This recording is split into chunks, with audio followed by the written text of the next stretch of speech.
Hello there, KazamaFury here. Let me make sure my audio is kicking in clear. And we're about to do it right there. All right. What's good? I know a lot of people don't expect me to stream, so I'm just going to sit here and I'm just going to chill. I'm going to stand by screen for a moment. Hello? All right. I'm still here, people. And in the meantime, we are going to hop on that. We're going to resize that. All right. Here we go with that phone. I swear, it's like clockwork. Every time I get on the stream, somebody want to fucking call.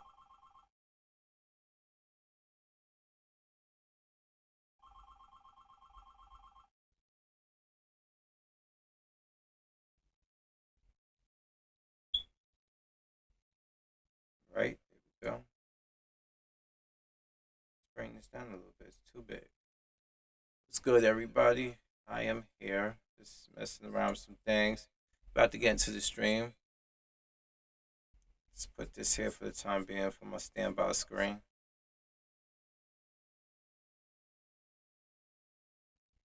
And let's do some. Let's go to some filters. See what we can do with that. Add some effects to it. Throw all the good stuff here. I'm listening, y'all. I did a video earlier, and I was talking about Death Stranding. I got more to say about it. It's gonna probably be some of the same, but I want whoever I want to speak on it loud. I mean live. Let me see. Scroll. Let's go to scroll.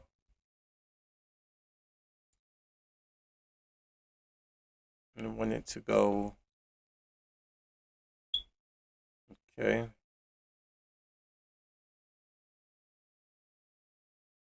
Close.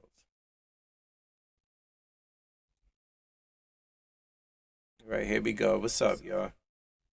Anybody there? We're about to get into this right now. What's up? What's up? I just have to say, hope everybody had a good weekend. I am chilling right now. As more and more people defend this game, see, I'm listening. Like my friend right now is watching Weapon Well, and he just sent me some screenshots, and it's a common thing that's been going on lately. It seems that a lot of Sony fanboys, when it comes to this Death Stranding game, is really exposed them more than anything today. Because it seems like Sony fanboys on YouTube cannot take an L. I don't know if you can understand what I mean, but I'll explain it to you. They can't take an L, meaning if a first party Sony game is not great, if it's not this game that it's not touted, the reviews don't match up with their expectations, there's gonna be a lot of interference ran. Meaning they're gonna start down talking other games while comparing it to other stuff that they shitted on previously from the competitors. They're gonna start bring that up. Well, it's like that too, and nobody says anything. I'm like, nigga, you said something. You were talking shit about how other things go and how you had a downvote filled to that. But now because Sony's doing it, you want to move the goalposts. You want to throw interference, and it's the same thing all the time. Hey, Java Vina, how you doing? So you know, I hope by now most of the people who really do pay attention to my videos actually um seen my video earlier about Death Stranding being an eye opener, because this is I'm gonna go a little bit more into that. Um, because I have this how I see it. They can't. I don't know what the connection is.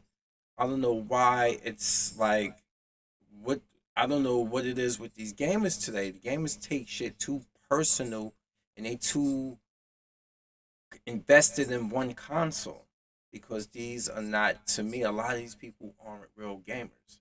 And I'm not saying like I'm the uber gamer, nobody could beat me, this, that, and the fourth. A real gamer don't means, oh, I beat every game, I play every game, I do this. But yeah, there's a lot of people who play games just for clout. What's going on, blind man? There's a lot of clout gamers, meaning like, oh, I play this one because this the game people say is the hardest game to play, so I'm gonna play it to prove a point. But a lot of them ain't really about that life, and this is why we have so many first party whores when it comes to PS4. We do. We have a lot of first party whores when it comes to that, meaning that they feel like every first party game is dynamite. You know, I'm gonna be honest. I never was into The Last of Us. It's, you know, it's really not my cup of tea. I've seen the gameplay and stuff. I mean, my favorite series for Naughty Dog is Uncharted. My friend doesn't like Uncharted. He's not into it, and I respect that. But he likes Last of Us. You see, it's something on here for everyone. Not everything should be. You don't have to like everything, and you don't have everything. Don't have to be liked by everyone. Like I'm saying, like you don't have to like everything, and everything you should respect that. Not everybody likes what you like and don't like what you like. It's the same shit. I thought about playing it. I do have it because I bought it for dirt cheap. It's behind my green screen right here. It's behind here, which is not but the green curtain. I'm sitting in a little tight corner here. See the marvels of modern technology may just make it, just make all this look, pretty cool. Yeah, you need a Naughty Dog break. I didn't even play the one with the two girls yet. I have it with Alex and that black girl that just for some reason you couldn't hit her because I guess that would be wrong. I'm like, oh my god, here we go with this shit. So I haven't gotten around to playing that. I haven't gotten around to playing a lot of things. I mean, lately, to be honest with you, I've been playing a lot of Mortal Kombat 11, a lot of the Outer Worlds, and yeah, those have been the two games I've been playing: Mortal Kombat 11 and Outer Worlds. To be honest with you, Outer Worlds, I've never been a type that's been into those type of games like Fallout, but and those type of first person like RPG shooter types. I've never been into those. But the Outer Worlds, like I'm enjoying that so far. To be honest with you, it's like to be honest with you guys, I've been really busy, like, and I've been like really like just in my own head about trying to find a full time job in the EMS field. Volunteering is cool, but volunteering don't pay bills. I work a full time job that I don't like, and I work a per diem job as a EMT that I really don't like either because the job doesn't pay great, but yet they want to stretch you thin, and it's not a good look. This is why it's a per diem job. I couldn't do this. I couldn't do the job I do with on time every day. Nothing against whoever works there full time. I couldn't do it. I love doing. I would rather do 911 calls. You just get right to the point. But I have my problems with your charting system. I really do. Like I have major issues with the system and format that we use for charting here in New Jersey. We have a couple choices, but they don't work good. Anyway, back on this thing here, you don't have to like every first party game to come out. I don't give a damn if you're a Nintendo fan, you're an Xbox fan, you're a Sony fan. You don't have to like every game that comes out, and you don't have to shit on everybody and get mad at people who don't like the same. There's a lot of people who like shit I don't like, and vice versa. But this is what makes us different.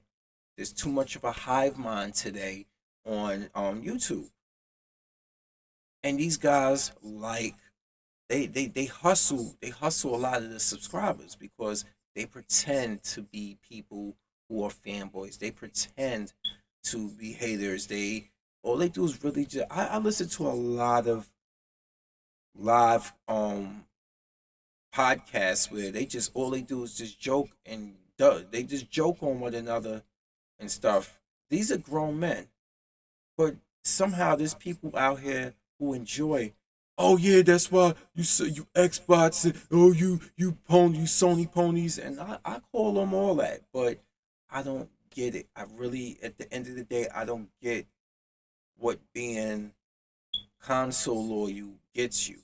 If you are into a game and you want to play it and it's on a different system and it's exclusive to that system, there should be nothing that stops you from playing it. Nothing. You know? We went through the port begging phase for a long time. You know? How not exactly the way you described it. Yes, it is. And Blind Man, you said you felt the same way about Uncharted 4. It was okay, but not as. Yes, it's fine. It's fine. You know? And another thing, speaking of games, there's something that exists such as high selling dog shit. You know? There's things that I have a lot of friends who consider a lot of things dog shit, but they are popular. And Death Stranding might end up being one of those games. You said screwed financially if you're console loyal. I mean, I bought a GameCube because of remake. Hell, I still got my GameCube right here. Y'all guys know that. I don't know. Just to me, with Uncharted 4, when it came to the story, I like that it went back and it told history about, you met his brother, you got to see Nathan move on and become a father. It's a couple of things. But,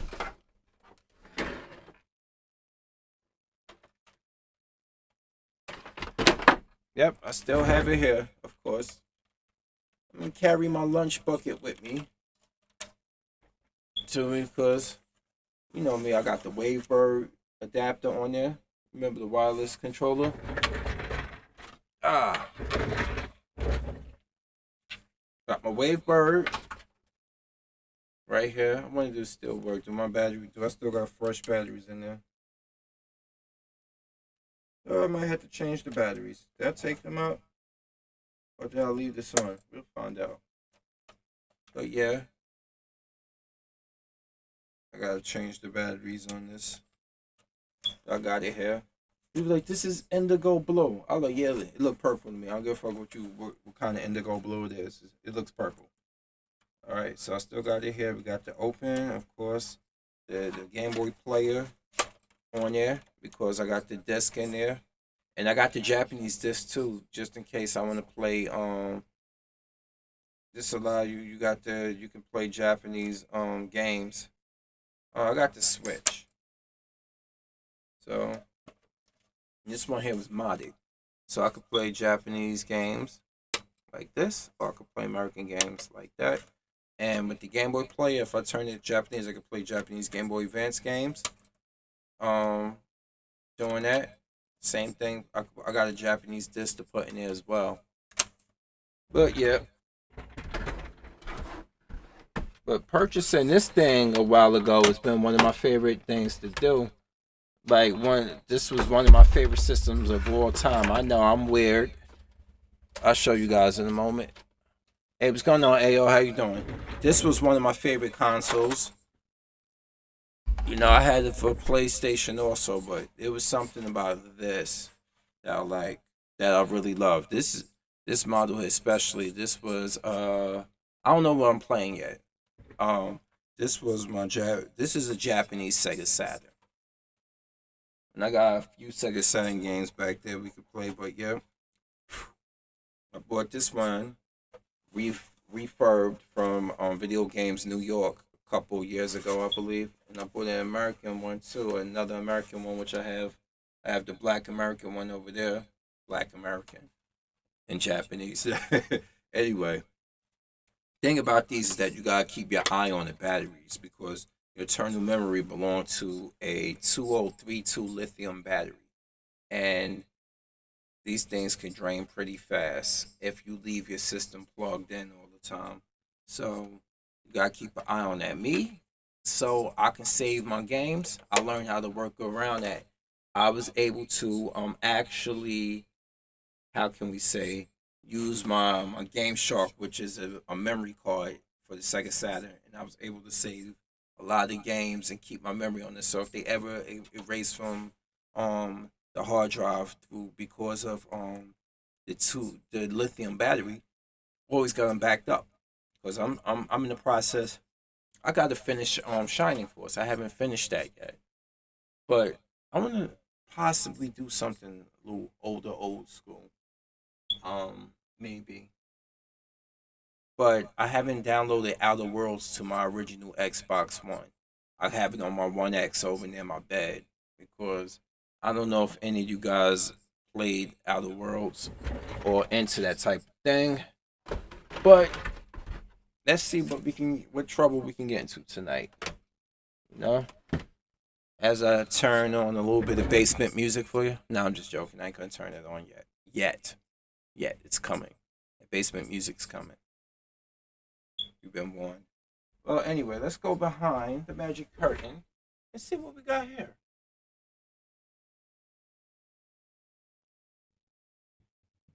Oh, Dead Space is a good game. Let's see what we have here behind the magic curtain. Uh, hmm. Damn, I forgot I had Phantom Pain. I bought it for dirt cheap for the Xbox One. I mean, I already beat it for PS4, so I'm not in a rush to play that. Whew, I don't know, man. You tell me.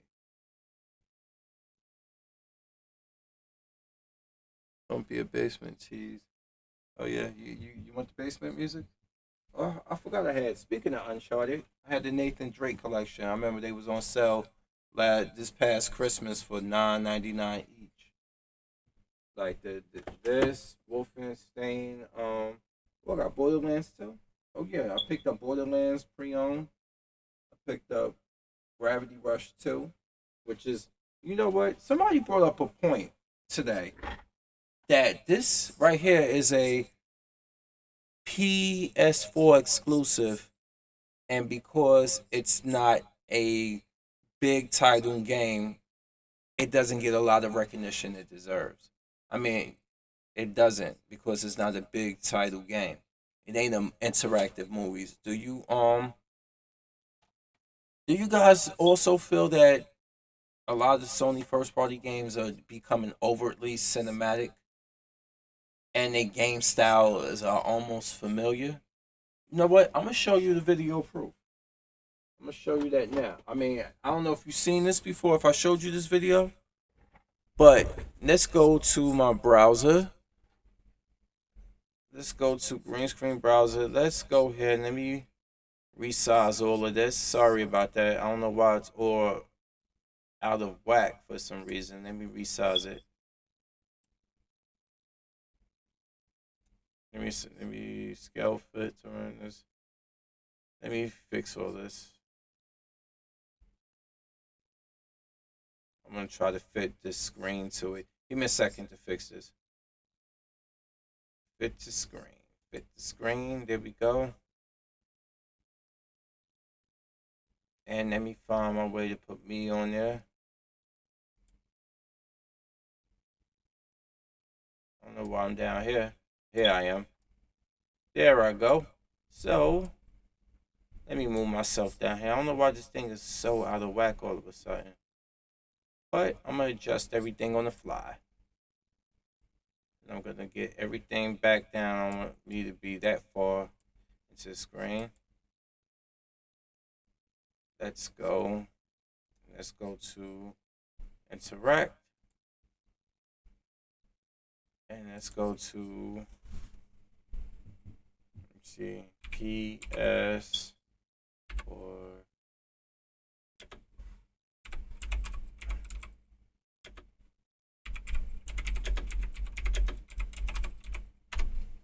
let's see what happens. Let me try to find that video for you so you can see what I'm talking about. Because somebody already put it together that they all really starting to play the game. Let me see. Let me see. I think the problem with PS first party, I think was.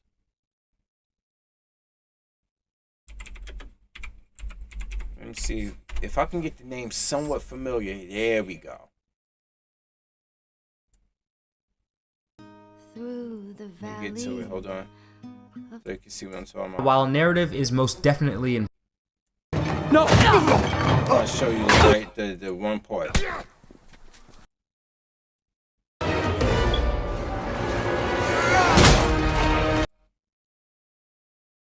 The same. During the PlayStation Stuff. and Scalebound I'm talking about all the Xbox One games that got and canceled. Project Spark, Xbox is nevertheless the home of shooters. Halo and Gears of War reign supreme with its fanbase. And PlayStation, as the president of Sony Interactive Entertainment recently stated, focuses on stories. As Sean Layden put it, my philosophy is to play to my strengths. And if you look at the studios we have... You see this? I'm going to pause that. He said, my philosophy is to play to my strengths. And if you look at the studios we have, that's what we do well. Do storytelling. This is what's going to happen. Now, Sean Layden is out. He's done. Like, he's no longer in charge of PlayStation. And this comes on the eve of them saying that they are going to make PS Now and all these things competitive to Game Pass, which wasn't what Sean Layden felt was the strength of PlayStation. They could not compete with Microsoft Game Pass. They cannot fuck with it. But that's what they want to do now. So if he's gone, imagine a lot of these games no longer exist in the way they are with all these storytelling movie games. And then imagine now bring Death Stranding into the play. And Death Stranding is polarizing right now. It has a really polarizing aspect. We got people giving it 9.5 and 10 just because it's a Kojima game. But yet they tell you in the body of the narrative, it's boring. It is a walking simulator. Please be patient with it. So imagine it's going to be, I don't know about Sony going into the next generation. That's not even being a hater. That's being like honest. But let's get back to the video. He said they want to do, Sean Layden was behind all of these story-driven games. So this is the guy you blame. I know he's no longer in charge, but think about it. But look at this game. That's what we do well. We do story. We create characters. It's what we're known for. Now you might be thinking, what's wrong with that? As a PlayStation fan, that's exactly the reason I primarily play on the PS4. Stories and characters and visceral single-player experiences. While I'm always up for a few multiplayer rounds in Star Wars Battlefront, the reason I, and many other gamers play, is to embody heroes thrown into brave new worlds to take on adventures with a cast of characters we fall in love with.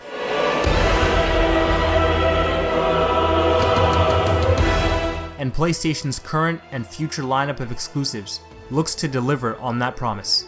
But there's only one problem. PlayStation 4's exclusives look and play exactly the same. During the PlayStation 3 era, I would routinely jump from playing a few community maps in Little Big Planet, a side-scroller, to defeating hordes of Helghast with Rico and Sev in Killzone, a first-person shooter, and finally slaying all manner of demons in God of War 3, a hack-and-slash. Every time I picked up a PlayStation 3 exclusive, I was guaranteed a distinct visual and gameplay experience. How about the PlayStation 4? Nice jumpsuit. Slimming. How varied are its exclusives? How distinct and flavorful and unique are they in comparison to one another? Well, it's better to show than tell. Now look at the gameplay.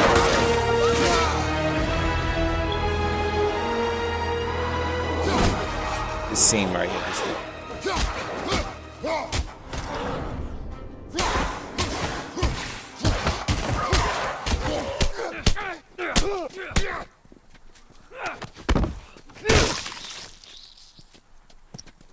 You ain't betting, right? That was too damn close.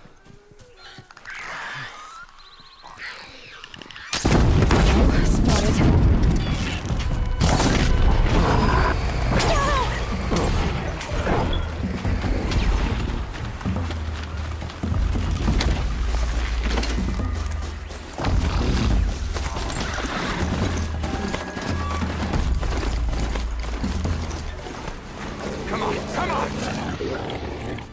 Son of a bitch.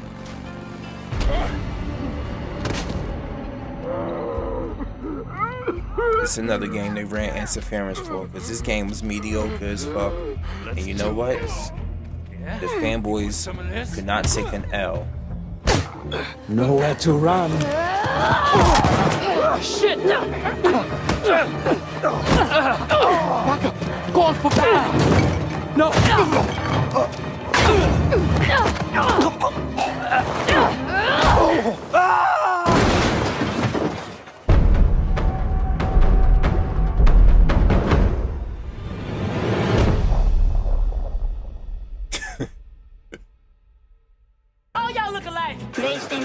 Now, let's take this step by step, starting with Sony Santa Monica's return to the God of War series.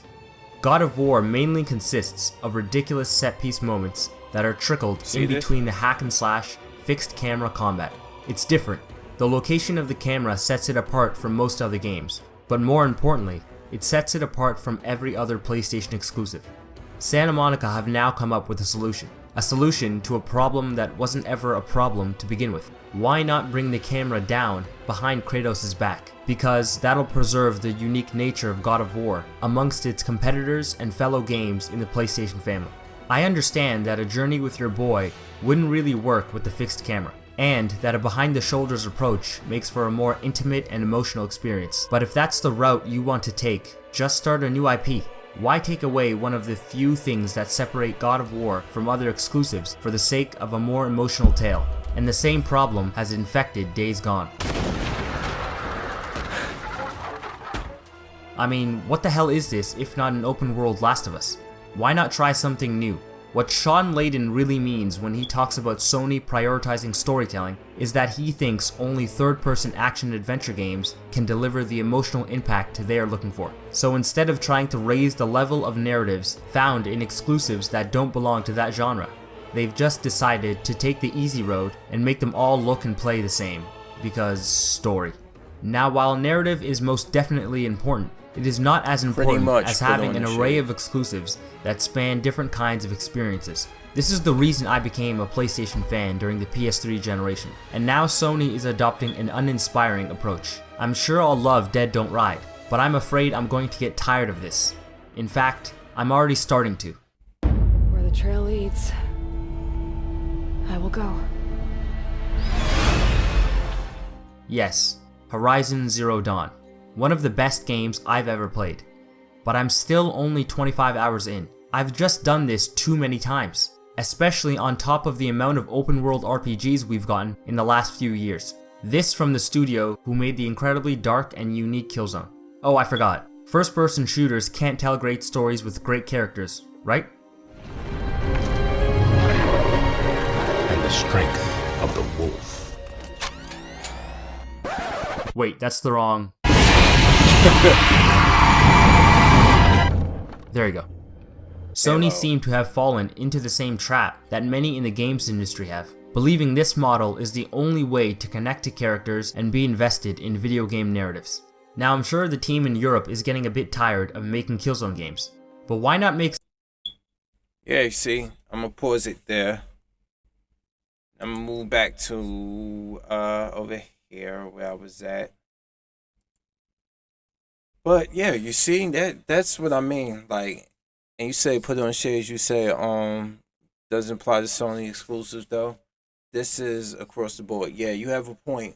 My thing is that nobody runs interference and are the biggest apologists about this than the Sony fanboys.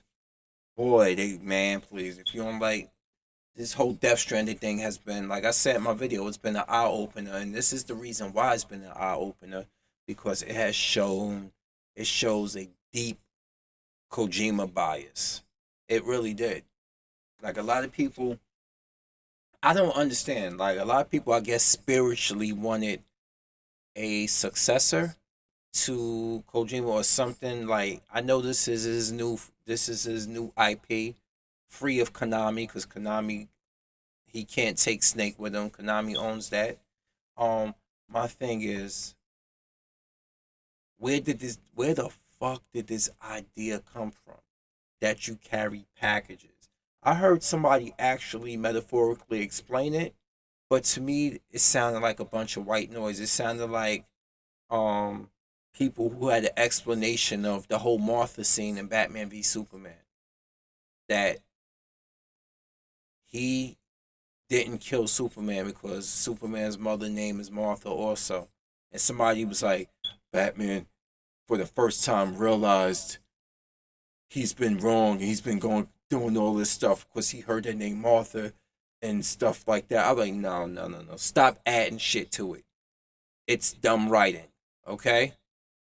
It's dumb fucking writing. That's what it was. The whole Martha scene was shit. All right? You're Batman, the world's greatest detective. You knew he was Clark Kent. You knew that. You knew he was Clark Kent, and you telling me you didn't know his mother's name was Martha. Mm-hmm. And you know what else was stupid about that movie, Blind Man? Was dumb about the writing? Batman threw the fucking kryptonite. No, Lois Lane threw the kryptonite spear and down into the trench, the deep trench of water.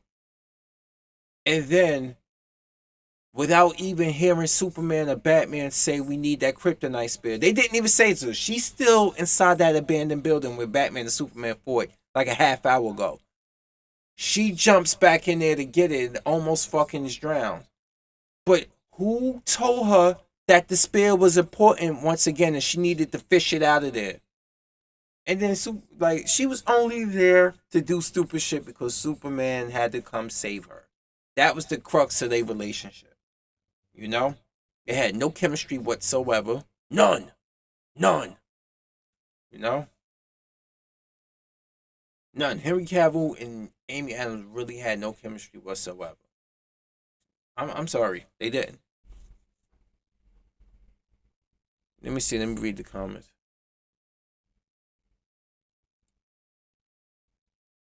Yeah, exactly. Like, and then, you know what Zack Snyder does that really sent it home?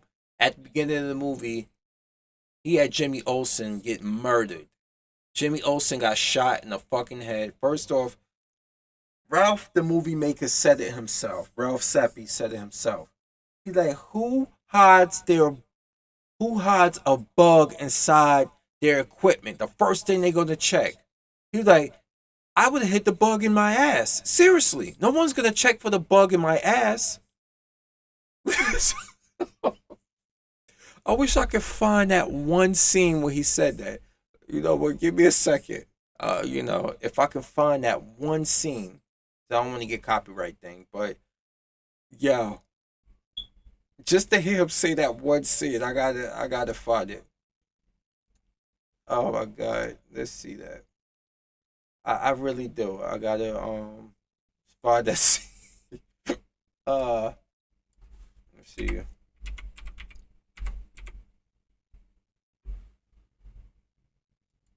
Ralph the movie maker.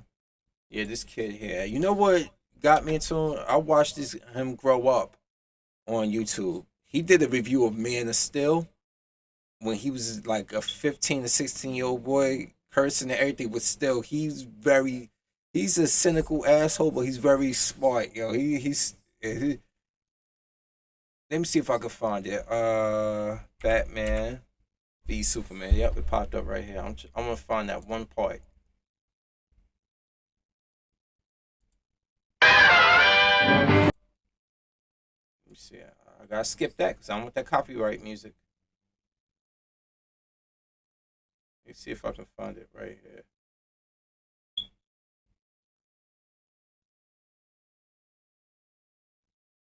Let me scan through it.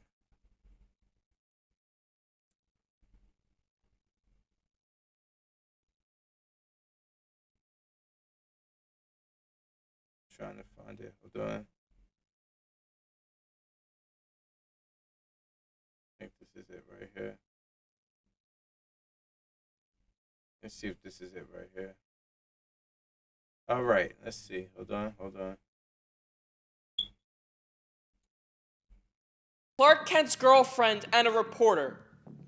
That's it. You can give her some dialogue. You can get in this movie as she is. A certain quality of product that I'm trying to find airlines was exist, and there's fucking giant monsters. But for some reason, she has to go with an undercover spy named Jimmy Olsen, who's apparently from a comic book or something, I don't care, to meet with ISIS, basically.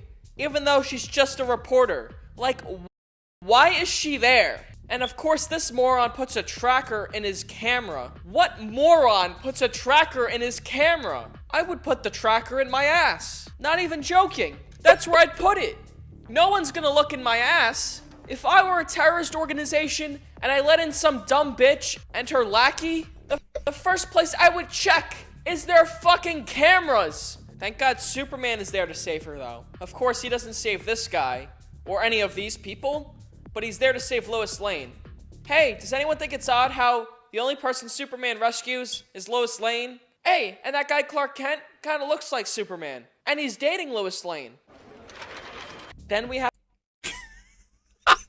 exactly that one part right there. He's right. He's like, I would have hit it in my ass. Oh man, yeah, this type of reviews he do, man, and he don't do a lot of them because he's in school right now to do the work on filmmaking.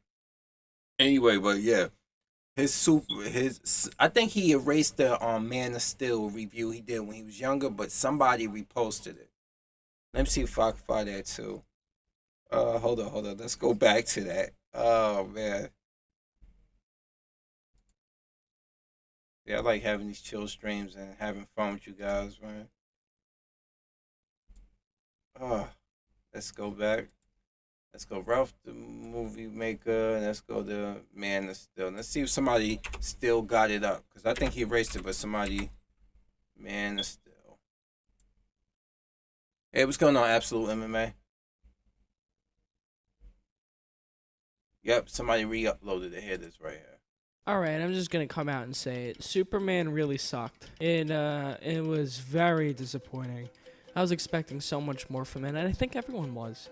And even the people who liked it, you know, the fanboys who envisioned that they saw a movie that was better than it really was, even they were disappointed. My thoughts while watching it were, what the fuck is this? This isn't a Superman movie. What the hell are they doing? Why is this so unoriginal? Why is this a rehash of everything I've ever seen before? So without getting too much into it now, here are reasons that Superman...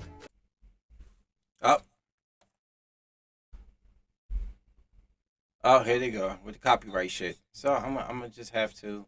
I guess they saw the screen footage. I don't know. So yeah, check this out for yourselves because here, you know, YouTube's acting funny again. You're acting funny again. So we gonna dodge that one. But now you know where to find it, and you know who he is, Ralph the Movie Maker. But yeah, put in Ralph the Movie Maker, Man of Steel, and your leisure, and you will get to see what I'm talking about. That's what they do. This is why people sit on live streams and they do nothing but roast people all the time, because you can't even reference and critique someone's material without it get a copyright issue unless you a big wig. This is why I have no desire to grow my channel at exponential rates, because I refuse to do what a lot of these people do. I refuse to sit here and talk so much anti-SJW garbage, or talk and or be a sniveling fanboy just to pretend because it gets me attention.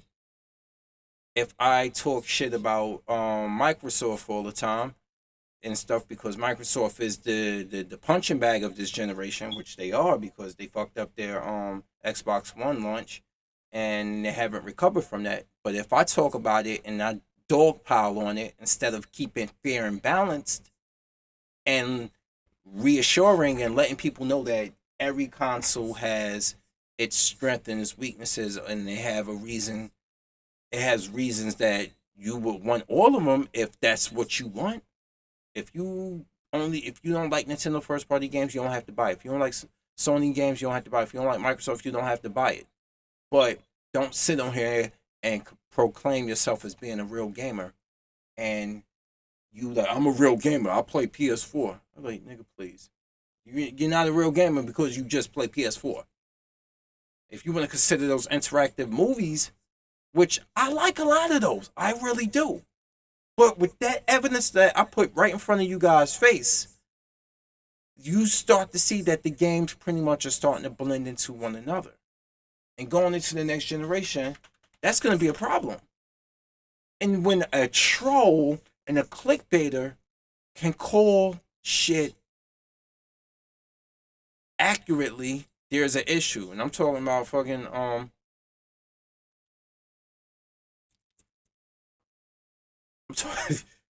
you said interactive movie, you do.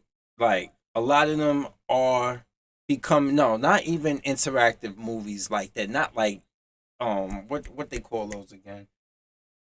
Not QTE games like Heavy Rain and stuff like that. That you could also storyline with the character death or Before Dawn. Those are more like interactive movies. I'm talking about they becoming cinematic. They more cinematic. There's interactive movies that they have on there, and they have cinematic games. Games that got a lot of cinematic theme to them. And a lot of the cinematic themed games for first party, though I do like a lot of them, are playing the same. And I don't buy shit just to just buy it, because if that's the case, I own everything. But to show you guys what I mean,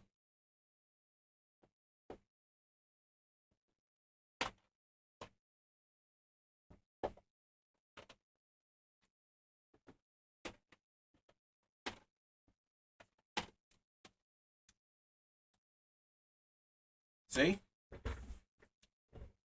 I rock with them, but I have to be honest with myself. You see? Got Uncharted. Loved these three here.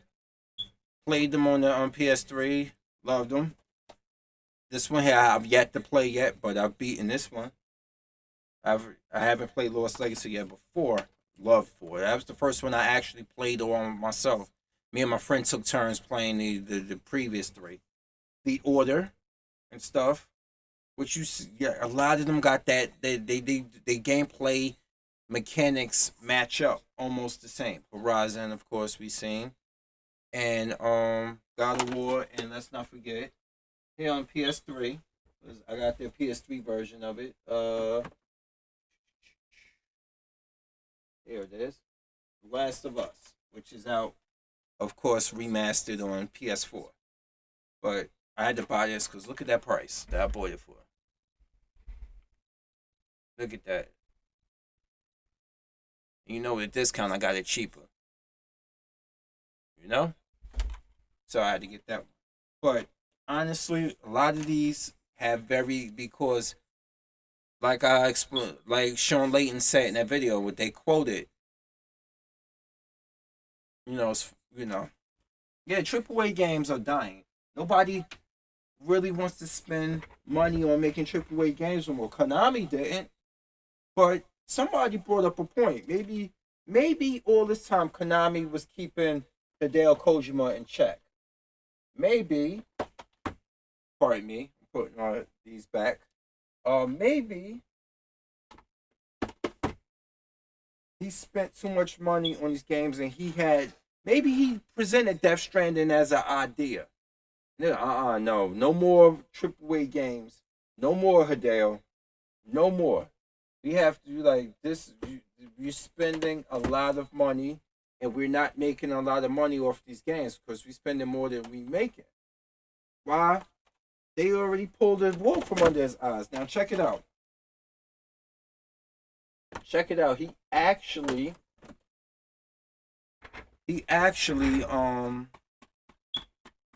what was that again? Pachinko. They actually pulled the wool on his eyes. The same thing that's happening now in this You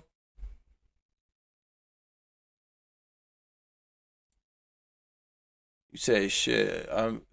You're fake for the paper, but not gonna make a fool of themselves. A lot of them make fools out of themselves. And hey, welcome to the stream.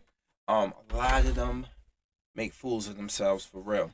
But Konami was like this to Hideo. Look, we making all this money off of Pachinko. we spend a lot of money help with you developing your games, you and your team, and we don't make a lot of money back. And unfortunately, that's how the industry's going today. So I don't know what I'm surprised they helped Hideo Kojima. They gave him the money to do Death Stranding. I guess they figured, oh my God, he got Norman Reedus. Norman Reedus is going to be part of this game. He's a famous actor. People love The Walking Dead. They love Daryl Dixon. You got Guillermo del Toro to make an appearance. Hey, isn't he that famous director that people know from doing Hellboy? They got Mads Mikkelsen. Hey, he's a famous actor. He wouldn't be part of this too. And they got other actors in the game too. They got Léa Seydoux, who's Fragile. You know, she's the French actress. And I feel like I'm shocked they gave him the money to actually make the game. To be honest with you, I'm really shocked they gave him the money to make that game. Anyway, to find out that it's everything we saw, I thought actually, I was like, what are we going to be surprised about? They say there's surprises in Death Stranding, but everything we saw, that package carrying and that falling because you put too many packages on your back and you got to hold the trigger buttons, and if you hold both of them down at the same time, he walks slower, but he walks steadier. If you got to toggle back and forth. I don't have time for that shit. Like, to really be thinking about that. I really got to think about the way a character walks. Am I playing the game, or I might as well put a virtual reality suit on and have to traverse over the mountains and bust my ass for real. Or, I learn how to control in the game. I might as well just go climb a fucking mountain myself. Those are the things that got me thinking, like, do I really want to play this game? This isn't, to me, I said it, this is not a day one release. It's not. I might have to wait for this game to go pre-owned or get cheaper. I might wait for it to go pre-owned and cheaper because I'm not giving this type of shit a motherfucking dime. At least if I bought it pre-owned, only people who make money off it is fucking GameStop, not Sony. Because they already got their money off that copy. That person before me bought that copy. People think about it, like, why you buy a used game? I was like, well, you bought the game. No, I did buy the game, but did I buy it brand new to add to their numbers? No. This is why Microsoft and Sony were plotting to do the DRM thing, because they wanted to stop pre-owned sales. The thing is that it backfired on Microsoft, and Sony saw that and was like, oh, we're going to back away from this one. We're going to back away from it. And that's just what happened, because Sony was going to do the same shit.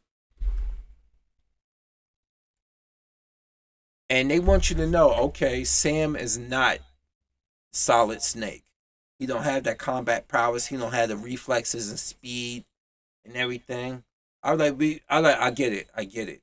But beating people up with packages, and then you drink nothing but Monster because Monster already paid Hideo Kojima millions, I guess, that added to the budget to actually put Monster energy drinks in there as what Sam uses to sustain himself.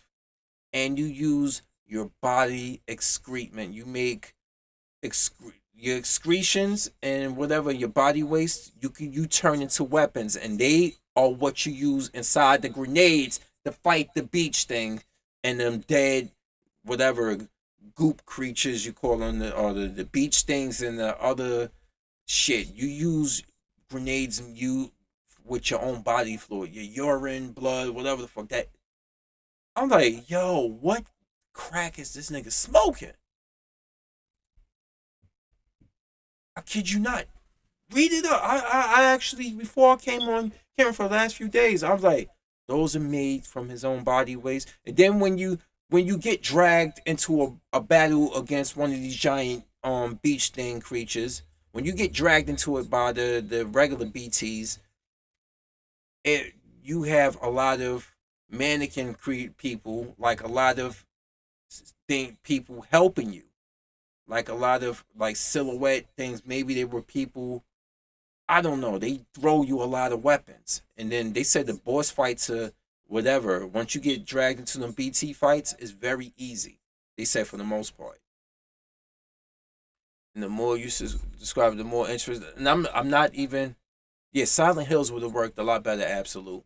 But I'm not making this up. This is everything I've been finding on it. You know, you got to know. I really like when I first saw in my video, like I said, when I first saw Norman Reedus and the baby disappeared from him, and he looked up and he saw like those five floating figures in the camera, and I mean up there in the distance, and one you could tell was holding the baby. I was like, what the fuck is going on here? I'm intrigued by this. But then when the trailer came out, the gameplay trailer, and I started seeing you doing nothing but carrying packages, and the world was empty, and I'm like, what the fuck is this? That's how I felt. That's how I really felt. So you didn't even watch Silent Hills. I wanted the real Silent Hill. No, you mean like you didn't even play PT, because PT was basically a playable teaser, and it was first person, and once you got out of there,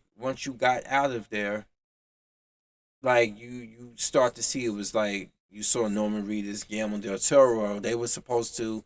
It was like a little teaser trailer to Silent Hills, but Konami put a kebab in that one real quick. Like Konami was like, no, we're not bringing back Silent Hills because that's another game we don't want to spend money for. Konami did it to themselves. When Konami was like, you know what, we can make a shitload of money off of Pachinko. You don't even have to be a AAA title no more. We're done. But they turned around and put out fucking Metal Gear Survive, using all the assets from the Fox engine left over, all the unused shit that Hideo Kojima left behind. They used that, and that game was terrible. You can tell, you can look into the horizon and can see, wow, that scenery looks almost exactly like Afghanistan looked in Phantom Pain. So, and what's the other place too? Python Selkin. I think Python Selkin HD. Those two guys, I forgot what country they're from, and they made all these theory videos about how Death Stranding is possibly somehow tied with Silent Hills and theme and stuff. And I'm like, it's very convincing, but no, it's not. Yeah, bro, I'm sure the game isn't, or I know it's not, but it's most of the game. People who have reviewed the game have said that, man, that it's a predominantly most of the game. You spend the first 12 hours doing that. I kid you not. Everybody says that. I've looked at multiple reviews. But they had to lift the embargo because you can't hold it. It would have looked really suspicious if the embargo wasn't lifted until a day before the game came out. Remember Fantastic Four? Fanforstic? Remember how the embargo wasn't lifted until like a day before the movie came out because the movie was that terrible? But I think it is. Like, be honest with you. God, Fantastic Four, that movie was dog shit. The one with Michael B. Jordan and Miles Keller. Man. It looked like it pretty much is. And stuff. And the crazy thing is, I can't. It's funny that I'm actually. They said content issues. Heads up, we detected copyright audio and video in your stream. Your stream may be temporarily blocked. You know, fucking hate YouTube so much right now. I really do.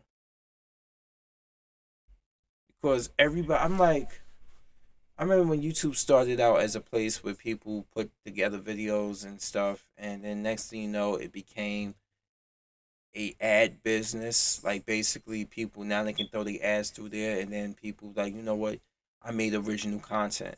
So if I made original content and all I did is fart repeatedly into the microphone for 5 minutes straight, will they detect that? They were like, you know what, that sounds like KazamaFury's farts. Fuck out of here, man. It's so stupid, bro. It's so stupid. But yeah, let me go back to this. How am I streaming live on YouTube, but yet I'm not allowed to play snippets of shit from YouTube? Oh my god. So stupid. So damn stupid. Damn, look at that old school Superman. What's that, Superman 4 fight where he's fighting that sun dude? That's so cheesy and he's fighting on the moon. Let me get out of this fucking copyright thing again. Let me see.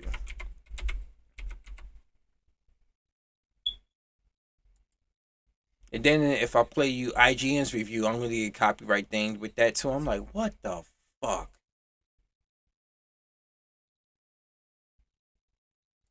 Let me see gameplay.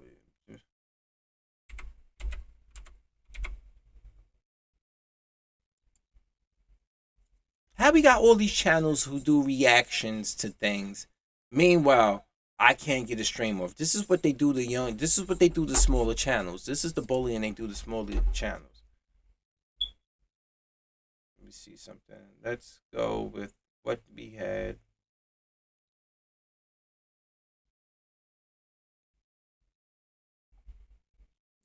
No commentary. I want to make sure there's no commentary.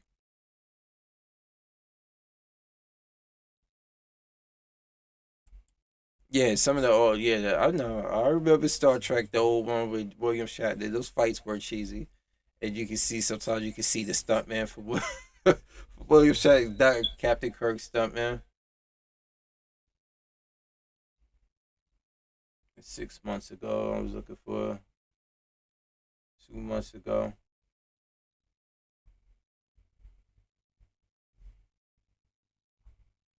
See, I don't have anything. Let me see. Recent. They only got from months ago. Trying to find that.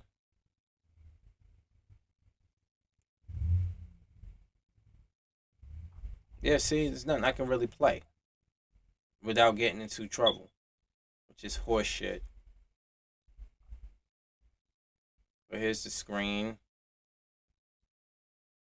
This dude like obsessed with Norman Reedus. He had him demonstrating. He was sitting there for a long time. When you just like when Sam is just sitting there on the edge of the bed and stuff like like when Solid Snake was Venom Snake was in the helicopter, Metal Gear Solid 5, and he's just sitting there and he's just like sitting there, and then you move the camera around and then he moves a little bit, or you press the button and go into first person and you look at Quiet, or you look at your dog for a long time, D-Dog, and he starts barking at you. Or if you look at Quiet, she starts to move sexy around you. This pretty much what he had a whole demo sitting there just watching Norman Reedus' Sam character for a long time, and I'm like, the hell's weird. It's very weird.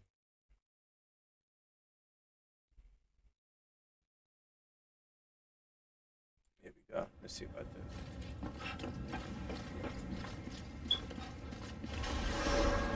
Beginning scan. Have a pleasant journey.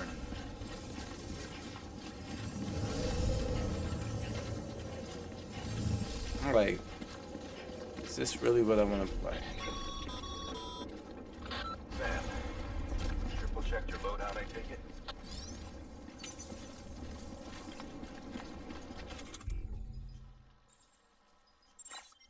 You know what? I'm not even interested right now. I'm gonna be honest with you. I'm not interested. Let me cut the shit off before I go into a fucking I go comatose. Oh God. I don't know. It's just knowing what I know. Knowing what I know, I don't even know if I really want to play this, man. I'm sorry. I don't know. Matter of fact, meantime, let me put these Xbox One games back before I forget. Oh yeah, I forgot I was playing Red Faction, which is actually not that bad. Then we got Dragon Age Inquisition, Shadow of Mordor. Oh, let me put these cases back while I'm here with you guys before I forget, because everything's a mess. Red Faction.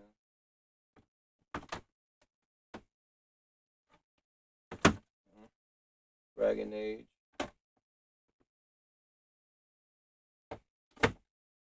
Okay, Shadow of Mordor. Browse of Tomb Raider.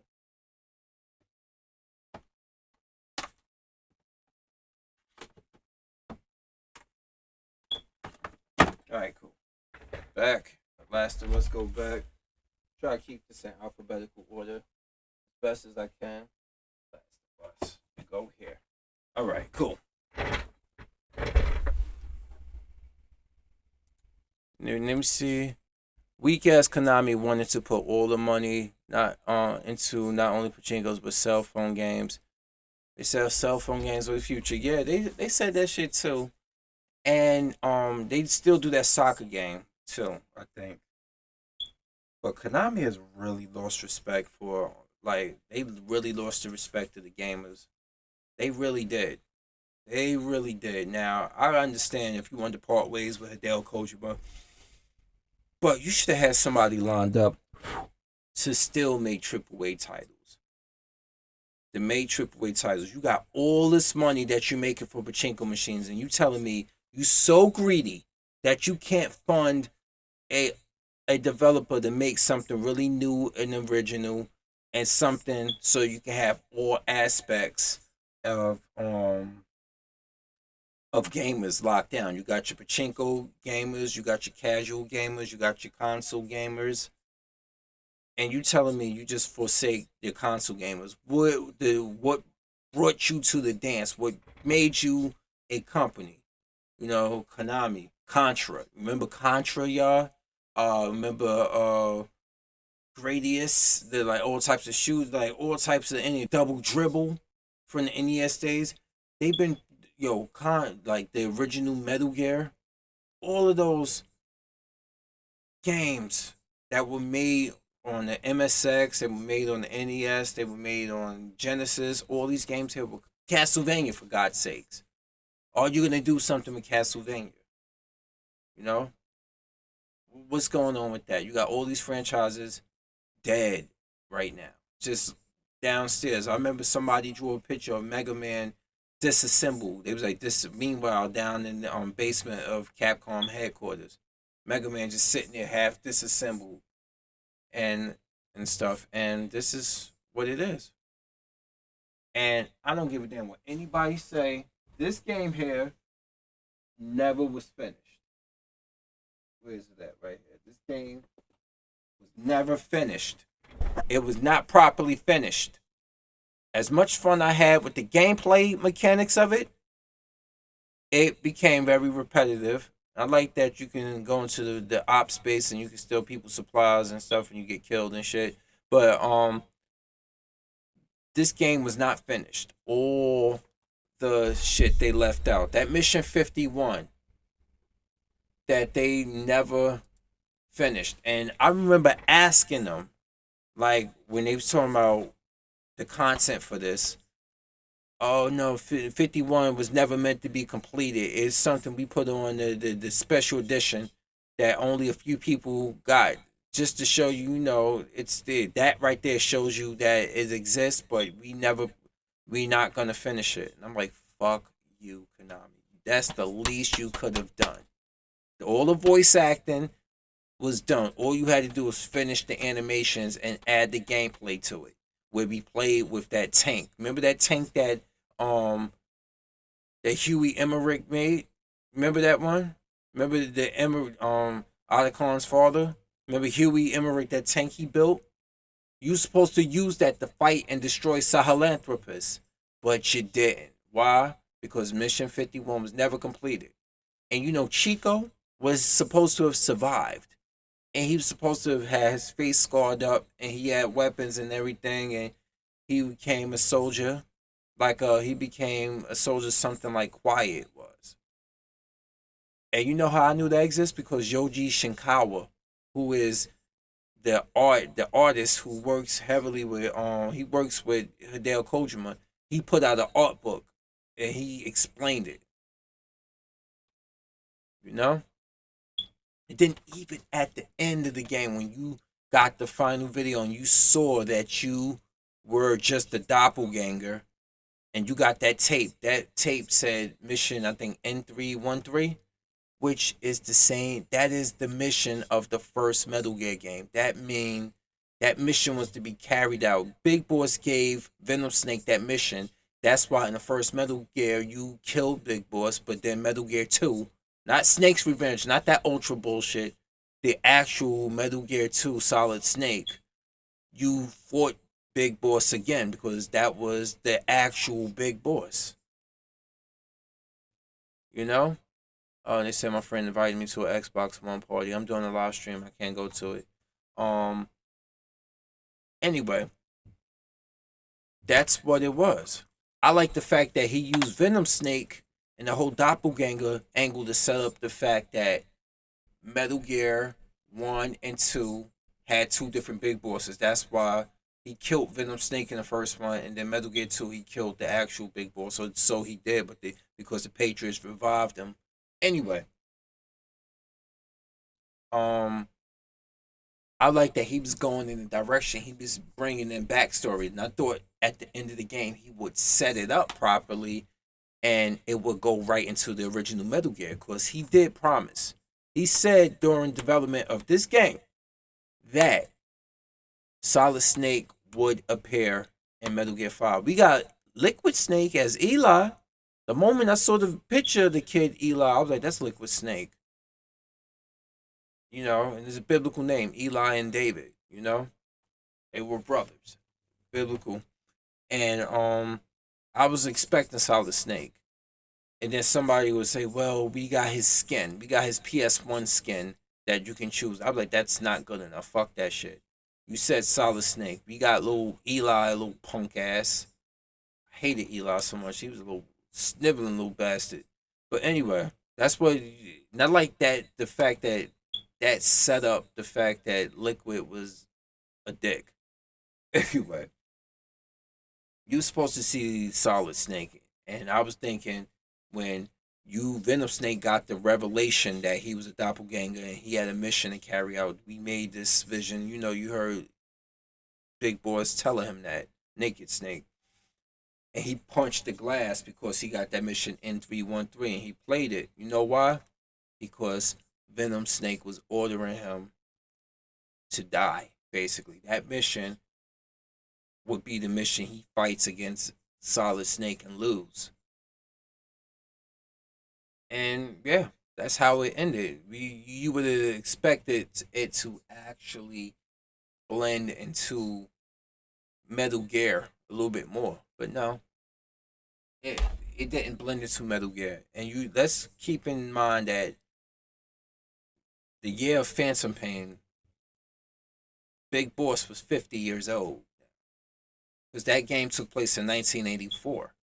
Phantom Pain took place in 84. Snake Eater took place in part 3 took place in 1964, and Naked Snake, Big Boss, was 30 years old. So he was 50 by the time that this game was. He was a 50-year-old man.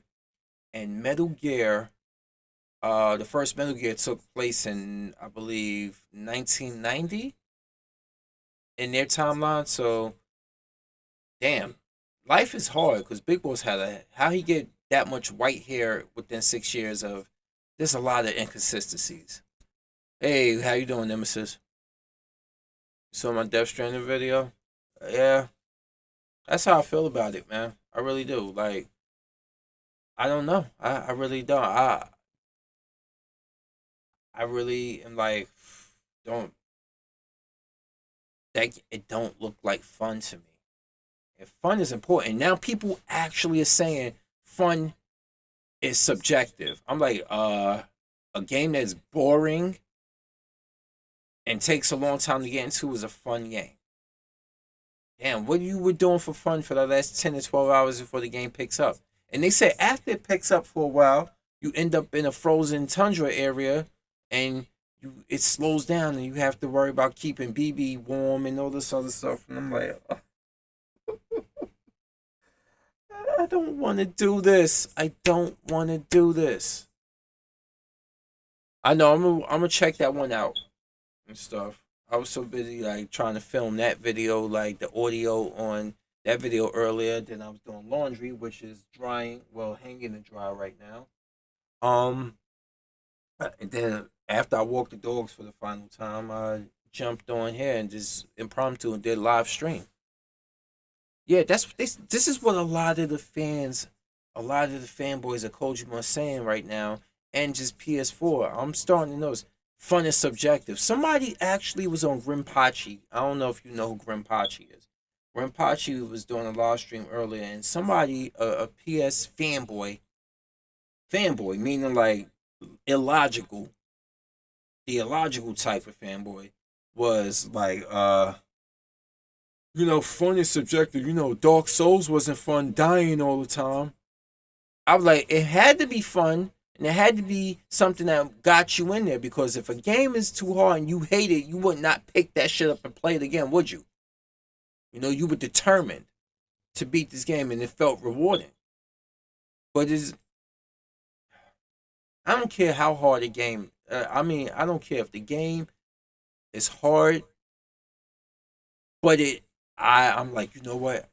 I ain't make it. I made it this far. I bust my ass to get here, and I'm like, yo, I ain't gonna let this motherfucker beat me. I gotta beat this dude and stuff. And sometimes we just gotta be like this. We just gotta be like, fuck, man. Just get up, and we just gotta walk off, and we gotta be like, you know what? Fuck this, man. Fuck this. I need to take me a breather. Let me go get me something to drink. All right, cool. Sit our asses right back down after we got something to drink, got our mind right, and be like, you know what? All right, I got something for your ass. All right, fuck. All right, messed up again. All right, here we go again. And you made it there. Let's say like Death Stranding is a 50+ hour game. And I'm thinking, there has to be something, like, if they telling me it takes 10 to 12 hours to get to the fun, I'm like, really? Really? Really? Let me see. Ooh, hiccups.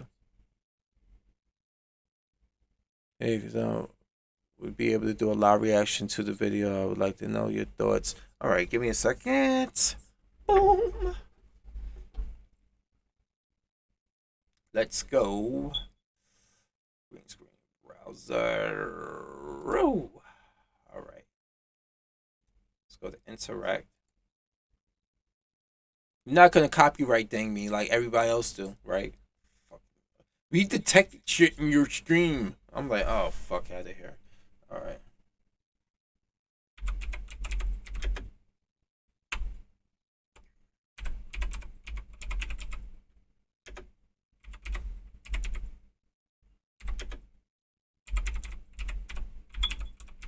It's easier than trying to go through there. Here we go. All right, Nemesis, let's give it a go. So I wanted to give my 2 cents about the whole Death Stranding thing that's going on online as of right now, and with these scores. And I wanted to talk about this a little bit to, give my 2 cents on this.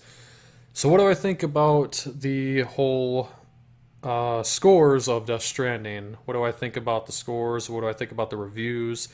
Well, as of right now, as you guys can see on the screen, we're on Metascore. And so far it has an 84, which is good, but there are a couple things that I have to discuss right now. So I also noticed, I have been looking at other reviews as well, and I've seen reviews go from a 90 to even the hundreds, which is kind of pushing it, to be honest. And I honestly will say there has been a lot of people that has recently come out and said that this game is nothing but a walking simulator to where you're playing as Sam Bridges delivering packages to locations throughout the map. Mm-hmm. And quite honestly, I believe them. Yeah. And I just wanted to say a lot. Oh, I'm sorry, my headphones got a lot back up to them. I just wanted to say that a lot of people who reviewed this game have confirmed that that's what you do most of the game. I kid you not. And sporadically, cool shit happens maybe, but you remember this is a 50 to 60 hour game. Think about that. All right, let's get back to your video. Sorry, man. Sad is it for me to say that, I do. And the reason why I say that is I've recently saw some more gameplay of Death Stranding played by these people who gave this game a good score and just people who got their hands on this game early. From what I've seen, yeah, it does look like it's a walking simulator because what I'm seeing in the game as of right now, Sam Bridges is just taking packages and literally delivering them to locations throughout the map. Oh yeah, you gotta save his sister, played by Lindsay Wagner. That's another weird thing that there's gonna be a twist on that part there, like trying to figure out who the mother of that baby, because I believe BB is the child of that woman you saw in the picture whose face is like blanked out. I believe that's BB's mother. If you look at the picture, you see with Sam and you see of the president played by Lindsay Wagner, who's his sister. Yeah, I'm trying to like figure out. And then Mads Mikkelsen was trying to sneak BB out of there, and it's a lot of crazy shit. But let's get back to it. I honestly have a feeling, I really do have a feeling that these scores that I'm seeing, these perfect scores, I mean, 100 score is really pushing it. It really is. And, you know, I don't want to judge the game too much as of right now, considering I haven't played it. And, you know, I'm the type of guy who doesn't really look at, you know, doesn't rely on reviews and scores because sometimes critics can be wrong. I do want to be the person to actually play the game and experience it for myself before I can honestly really judge the game. But honestly, from what I've seen through these gameplays that people are these gameplays that people are showing, honestly, my expectations. See, okay, I'm going to say this right now. My expectations for these games are really decreasing. My interest for this game is really decreasing right now. You know, I will still play this game to get my full experience and see if anything changes, but from what I'm seeing, it does look like a walking simulator where you're just delivering packages. You know, a lot of Kojima fans are really going to be pissed at me for this, but I honestly think that everything that I've seen, this game is being overhyped by Kojima fans. It's just really looking like that at this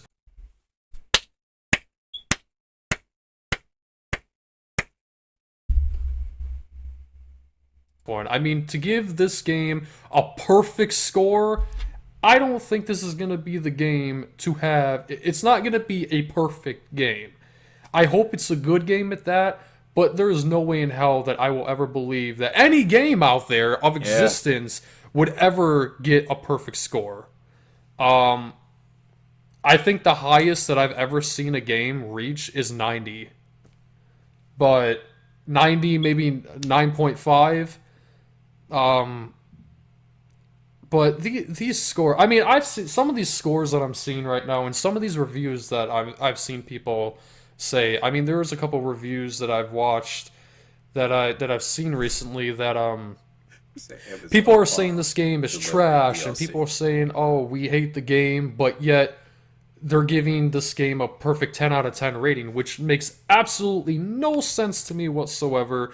And a part of me thinks that these people are just getting paid to give it good scores. I honestly thought when I first saw Death Stranding, because when the trailers first dropped, they had my interest at first. They really did. And really looking at Death Stranding, I really did think... Wait a minute, hold up. I said the same thing when I saw that first trailer and I saw the beach. I was like, I'm intrigued by this. Yeah, I said that earlier before you came, Nemesis, and stuff. But then the more I got to see the game, just like Java being in here, the more I'm like, I don't know about this. Java Bean is doing the same thing. Like, I don't know about this. And let me see, Amazon Prime delivery DLC to deliver faster. Microtransactions.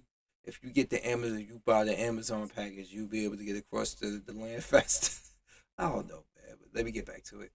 That at that time, when we saw that debut trailer back in 2016, and then a few trailers after that, I honestly thought this was going to be a clone of Silent Hills. I really thought Death Stranding was going to be Silent Hills with a different title, considering, Kojima can't use the name Silent Hills because it's, Konami's property. Hashtag fuck Konami, by the way. But honestly, I feel like that's what I thought Death Stranding was going to. I kind of thought that too. And I was telling them earlier that Python Selkin HD really had me, like, they have really convincing theory videos. Check them out, Python Selkin. Anyway, I was thinking, like, yo, these BTs, these creatures from the undead really could not fucking stand Melman when they were alive. They are impeding your process. You telling me a bunch of ghostly apparitions don't want you to deliver Mel? Like, I'm being funny though, but shit. Anyway, god damn it, man. I don't know about this game, bro. to be. And just really looking at this gameplay now for what the game really looks like through the people who actually did play that themselves, it honestly does look like a walking simulator when delivering packages, climbing mountains, but literally running throughout the entire map, just delivering packages. That's what I'm seeing right now. And then I feel like the game is going to be exactly like that, and then we're going to have these cutscenes and everything, and some people are saying we're going to be watching more of cutscenes, and the gameplay is just going to be Sam Bridges running around the map. Yeah, speaking of that, real quick, did you hear? The ending is 2 hours fucking long. Cutscene. People have confirmed it's a 2-hour ending. 2 hours! I really hope that ain't true, but I wouldn't put that past them. Look how long fucking Metal Gear Solid 4 took that. That was a long fucking ending, Metal Gear Solid 4. And climbing mountains and delivering packages and then going back and forth to each location and riding motorcycles, but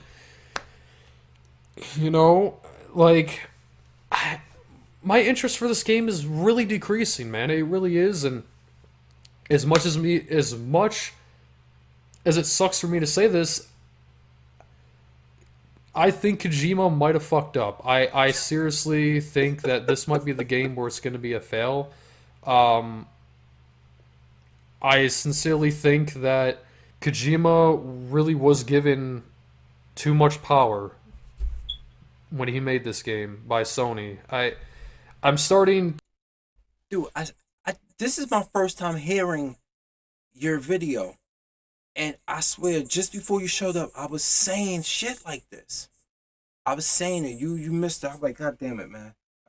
I guess we had a Vulcan mind meld or some shit. But if we could see it and we didn't even talk to each other about it, I know a lot of other people have to see that. To feel like Kojima has really overhyped this game. I feel like this game itself is really overhyped by Kojima fans. Because quite honestly, I think this game is getting praised too much by Kojima fans.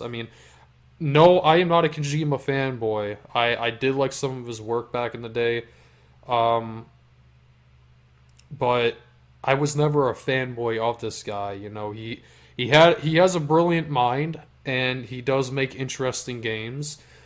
But I feel like, man, I feel like Death Stranding is going to be that game where it's going to be his first major flop.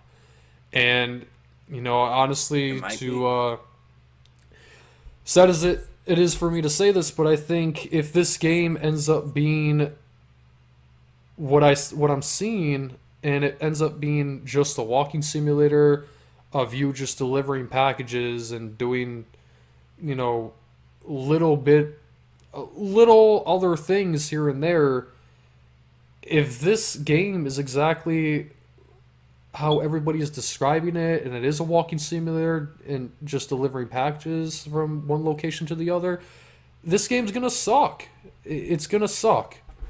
And I really do think at this point, if that ends up being the case, Kojima fanboys really. Speaking of Kojima fanboys are not going to let this die. They not. I mean, then add that to the Sony fanboys. Sony fanboys cannot. They demand everything has to be perfect, and if it's not perfect, they will support it. So the sales, they can brag about the sales. I mean, hell, even Final Fantasy fanboys did the same shit. 15 was not good. It wasn't good. It was alright. Ask my friend Demetrius to tell you. He'd tell you it's dog shit. I was sending him a video one day. I was sending him a voice message, and he heard the music playing background. He like, man, you playing that dog shit? So, yeah, just because something sells doesn't, it might still sell, but it's dog shit nonetheless. And how do you put in your reviews 9.5? It's boring, but it's good. It asks you to be patient, but it's boring. Like, what the fuck? This is why I don't know anyway. I don't know anymore. Let's get Honestly, they need to wake up and realize that, you know, the man that you idolize is not going to always make perfect games. And I think Kojima fanboys really need to realize that I got it for free, John. Hideo is just human too, and he can fuck up. You know, just for when you're a video game designer, you tend to fuck up. You're gonna fuck up with the game. Go 15.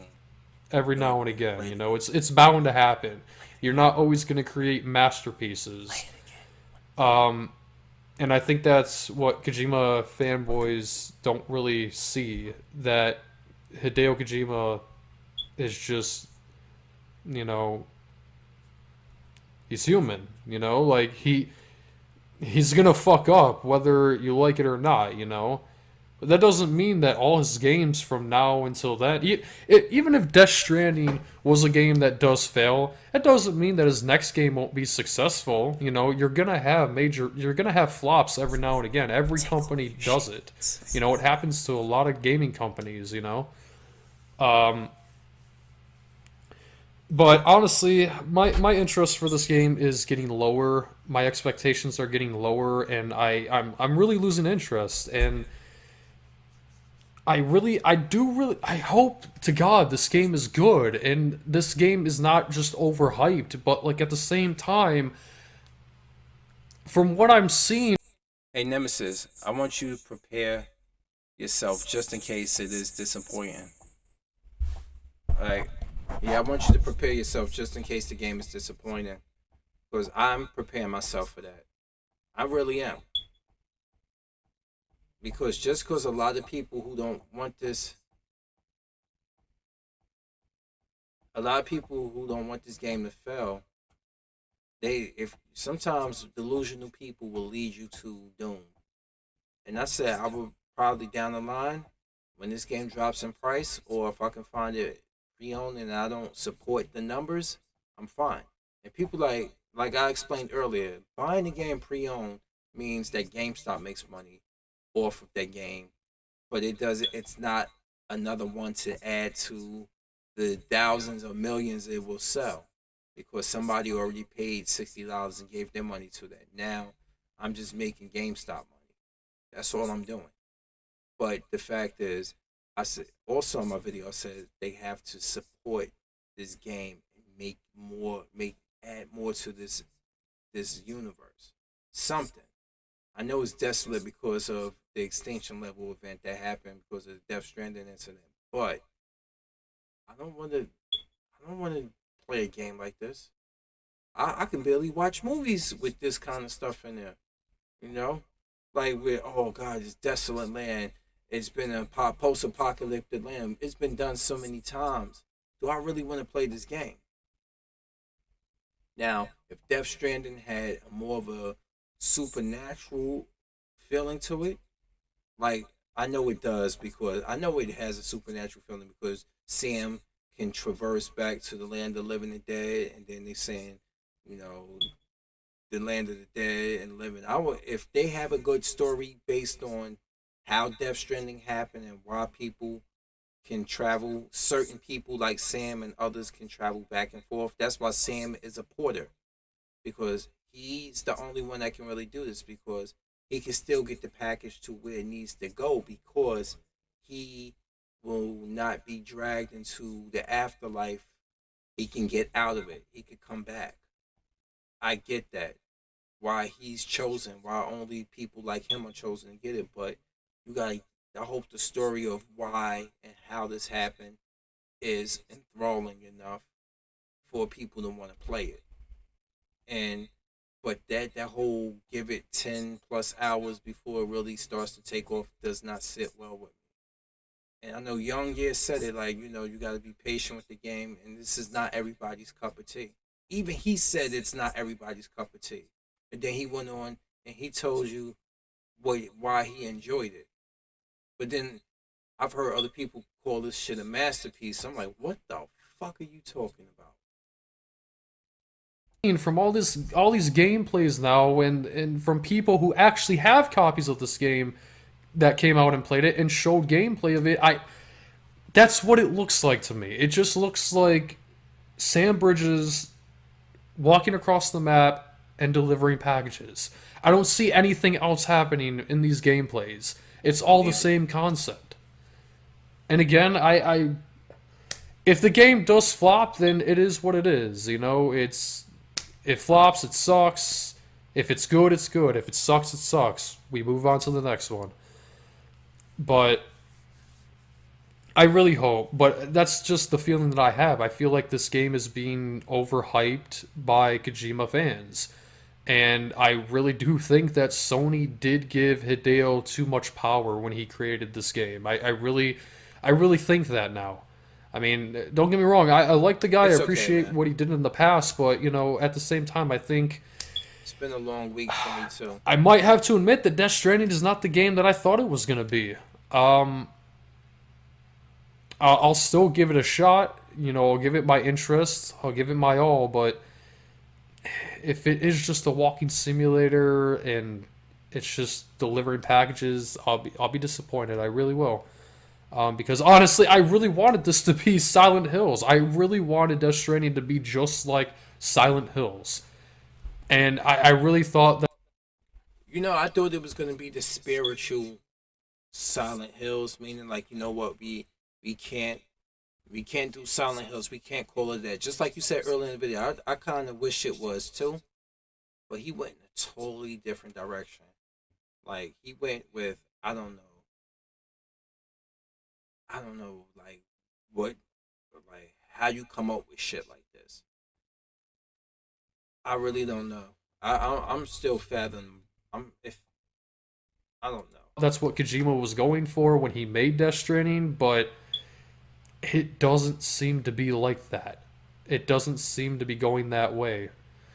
And that's what leaves me nervous about this entire game. But honestly, after seeing gameplay from the actual people, from actual fans, and the people who actually got their hands on this copy, I honestly believe it now. I really do. That it's just it's really starting to look more like a walking simulator. I mean, I didn't want to think that at first. I really didn't, and I really was excited for this game at first because I thought, you know, Hideo Kojima was going to create something just kind of like how Silent Hills was. I really thought we were going to get Silent Hill 2.0. But apparently that's not what this game is turning out to be, sadly.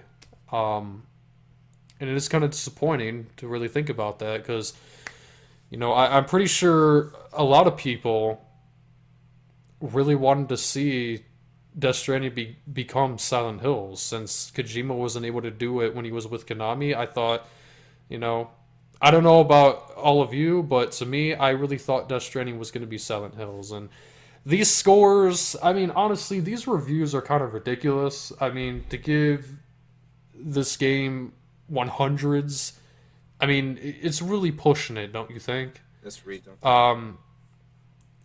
But, I mean, if I could rate this game right now, I mean, I think it might be one of those games where it's going to be average. As of right now, until I play the actual game, I really do think Death Stranding will be the game that's just slightly average. It's not going to be perfect, and, you know, they were even saying that this game is not for everybody, and that is true. But I don't think it's definitely not going to be a perfect game. Just like people are giving this game a perfect rating. It's just that's kind of pushing things. I think that's kind of going over the top. Oh yeah, speaking of that, and I get to you in a moment. You said, what do you feel about Capcom's Resident Evil 3 remake? Do you feel like Capcom was screwed up? Oh, like the terrible R2 remake. Well, I didn't find the R2 remake very terrible. I just found it a reimagination of it. It will never replace the original Resident Evil 2. But as for modernizing the story of Resident Evil 2, it does a good job on that. But it will never replace the original Resident Evil 2. No way. But listen to this. This is 5 months ago. This is how I know people were damage controlling for Death Stranding. 5 months ago. Listen to his reviews. 5 reviews. Hideo Kojima's next new game. It's about damn time that Hideo Kojima makes a big impact of his own studio, and also being a publisher at the same time is superb. After what Konami did to Kojima. See, they just want him to succeed. I'm gonna read this whole thing. It's about damn time that Hideo Kojima makes a big impact of his own studio, also being a publisher at the same time. It's superb. After what Konami did to Hideo Kojima back in 2015 and preventing him from attending the Game Awards, Konami can go to hell. This will teach Konami lapdogs a lesson not to mess with Hideo Kojima. Nigga. Anyway. Looking forward to seeing what Death Stranding is all about. He don't even know what Death Stranding is all about. He just want fucking Kojima to have success. You must earn that shit. Now look at this next one. Good pedigree. Unless you've been living under a rock or on the far side of the moon, you know that this is from the genius that brought us Metal Gear. Except Metal Gear Survive. We don't talk about that. The trailer is delightfully confusing, and that's what makes this game so interesting. November 8th can't come fast enough. You see this shit? And then 2 years ago, this one was written 2 years ago. Addictive. You won't want to put it down. No, this game is long and action packed. So if you like action and long games that aren't short and boring, this game is for you. Be prepared for many addictive hours of gameplay. This was written 2 years ago by Matt T2. Reviewed on Walmart.com. The game didn't even come out yet. These niggas are full of shit. So full of shit, bro. Oh shit.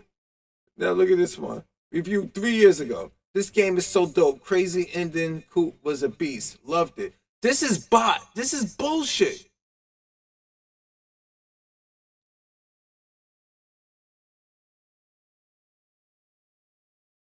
Like, look at this. Loved it. I would recommend anyone to get. These are 5 reviews. If you Google Death Stranding reviews and go down where you see 5.0, they all gave them 5.0 reviews. This is on.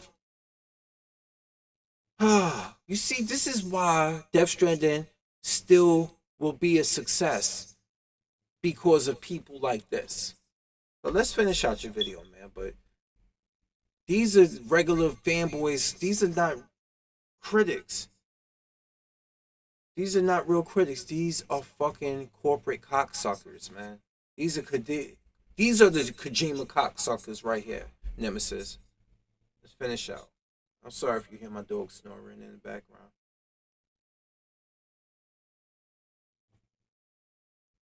Hype for the game is really decreasing, and I feel like the game now, after what I'm seeing, you know, I'm still trying to keep an open mind here. I really do hope for the best for Death Stranding. I really hope it is a good game. It's not going to be a perfect game, I know that, but I really hope it's going to be an enjoyable game. but after from what I'm seeing, it just really looks like a walking simulator to me. It really does, and kind of disappointing because, like I said, I wanted it to be like a Silent Hills game. I really did. Something that Silent Hills was supposed to be, and I thought Hideo Kojima was gonna take the ideas of what he had in Silent Hills and put him in Death Stranding, and I really did think Death Stranding was gonna be Silent Hills. But I feel like now it is being overhyped. But I'll still play it. You know, I'm not expecting much out of it unless something changes, unless something throws me off right now and I see something. Maybe there's something in the game that people just don't understand. Maybe the reason why people, you know, there could be a possibility that people are seeing things that, you know, other people are not. I don't know. But these scores are really mixed, but I can't really say much about the game until the game gets released November 8th. I'm still trying to have an open mind, but I guess we'll see what happens in the next couple days. And then I'll judge it like when I get done playing it, then I'll have my official rating for it, my statement, my official review, and what I thought about it. But until then, I can't really say much, but I am kind of nervous. I am really nervous about what I'm seeing so far because it does look like a walking simulator delivering packages. That's what I'm getting out of this right now. But I guess we'll see. I really guess we'll see in the next couple days. You know, I hope it's good. I really do. I really do. But I'm gonna say, man, this could be the game where this. See, I just wanted to say, when we gotta hope and physically psych ourselves up to play this game, that is a bad sign. Because that means we don't like what we see, we don't like what we heard. We feel like we gotta give it a chance because it's Kojima. I get it, man. It is hard because I'm fighting that feeling too. But shit, not everybody. Like, I'll read it in a moment. This might actually shoot Kojima in the foot? I don't know, but only time will tell, I guess. But I hope people get a good experience, and I really hope the game does turn out well. What do you guys think? Let me know down in the comments. And until next time, thank you guys for watching this video. And until then, I'm Nemesis, and I will talk to you guys later. Take care, everybody, and peace out.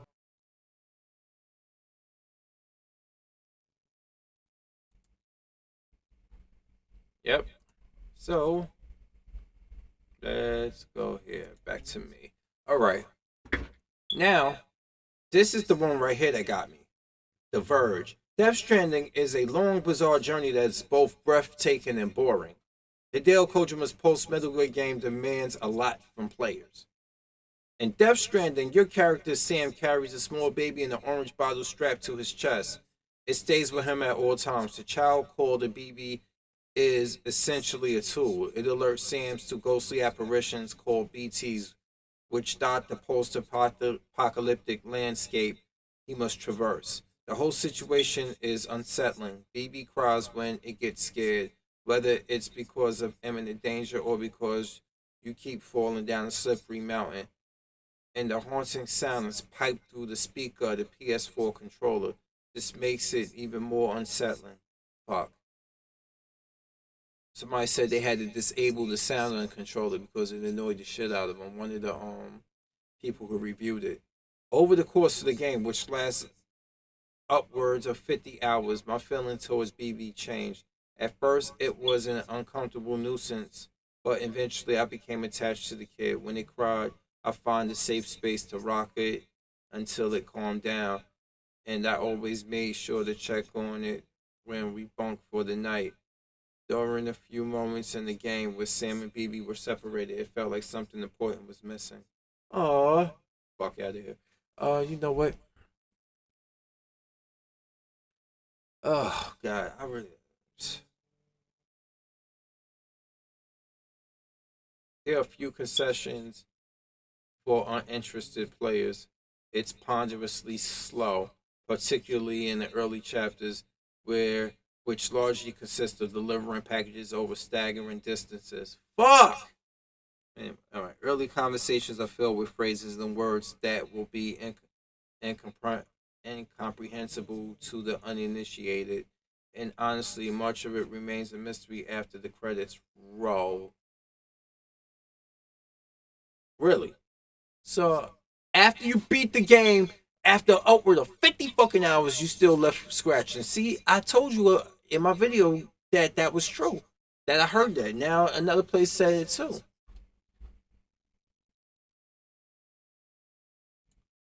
No, you didn't. You wanted to. You didn't sound like that in your video. You sound like somebody who was a fan of Hideo Kojima's some of his work, and you was like, okay, this. You really want this to work, and you really wish that it was a Silent Hill, a spiritual Silent Hills game. Meaning, like, since he couldn't get that project to off the ground, uh, maybe he will put his own spin on it and make it his own. You know, because think about it, with all this traveling to the world of the living and dead and going through different things, God knows that the positive. If you worked with Guillermo del Toro on writing the game, Guillermo would have came up with something crazy. I mean, for God's sakes, look what he did with Pan's Labyrinth. Crazy, like Lovecraftian dude. Remember with the hand on his mouth when he talked, when he had the hand and he put it here to talk and all that crazy shit. Imagine him designing these type of creatures and stuff like that. All we do is just basically get, you know who the Troy Baker's character looked like. Speaking of Metal Gear and stuff, Troy Baker's character looks like the unused footage for Chico, with the mask right here on his face to cover up the scars and shit. It looked like the designs that Yoji Shinkawa had for Chico that never made it into Metal Gear Solid 5. That's what it reminded me of. You said, based on this, I am glad Silent Hills got canned. Holy shit. Oh shit. And he said, The Verge, they said, honestly, much of the game remains a mystery after the credits roll, but over time, that sense of bewilderment slipped away. Eventually, I found myself engrossed, digging deep into the game's arcane lore to understand, as best as I could, what was going on. It's not easy to get at this point. Death Stranding is a game that seems to fight with you every step of the way, whether it's clunky menus or nonsensical dialogue. It can be downright boring, but there's also beauty and heart to discover if you can stick with it. This person, that wrote for The Verge, is telling you, yeah, this game sucks. There's good stuff in this game, but you're gonna be bored with it. You gotta be patient. I'm like, oh, bro, come on now. Nah, I'm good. You really trying to sell this game? How much money did they pay you? That's how I feel about it. I don't know, man. I really don't know. I really don't know anymore. And I have to interact with this. And man, I have to clear my mind.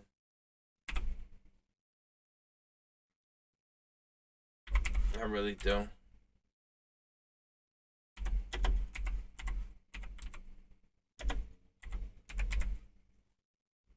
I have to really clear my mind. I need to hear this, you know. I gotta hear this to clear my mind, y'all. Don't mind me.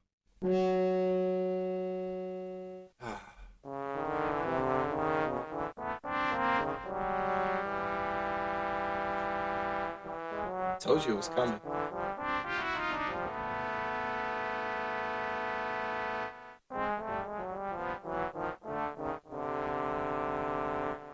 I still can't believe this actually made it into the director's cut.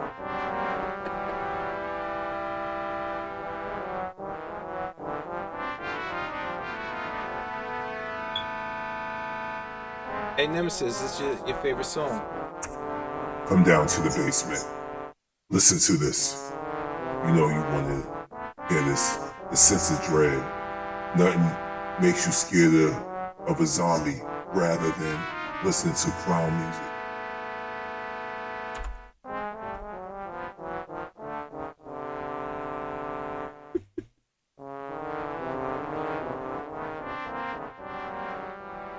I still can't believe that shit made it into the game. Resident Evil. Clown Edition.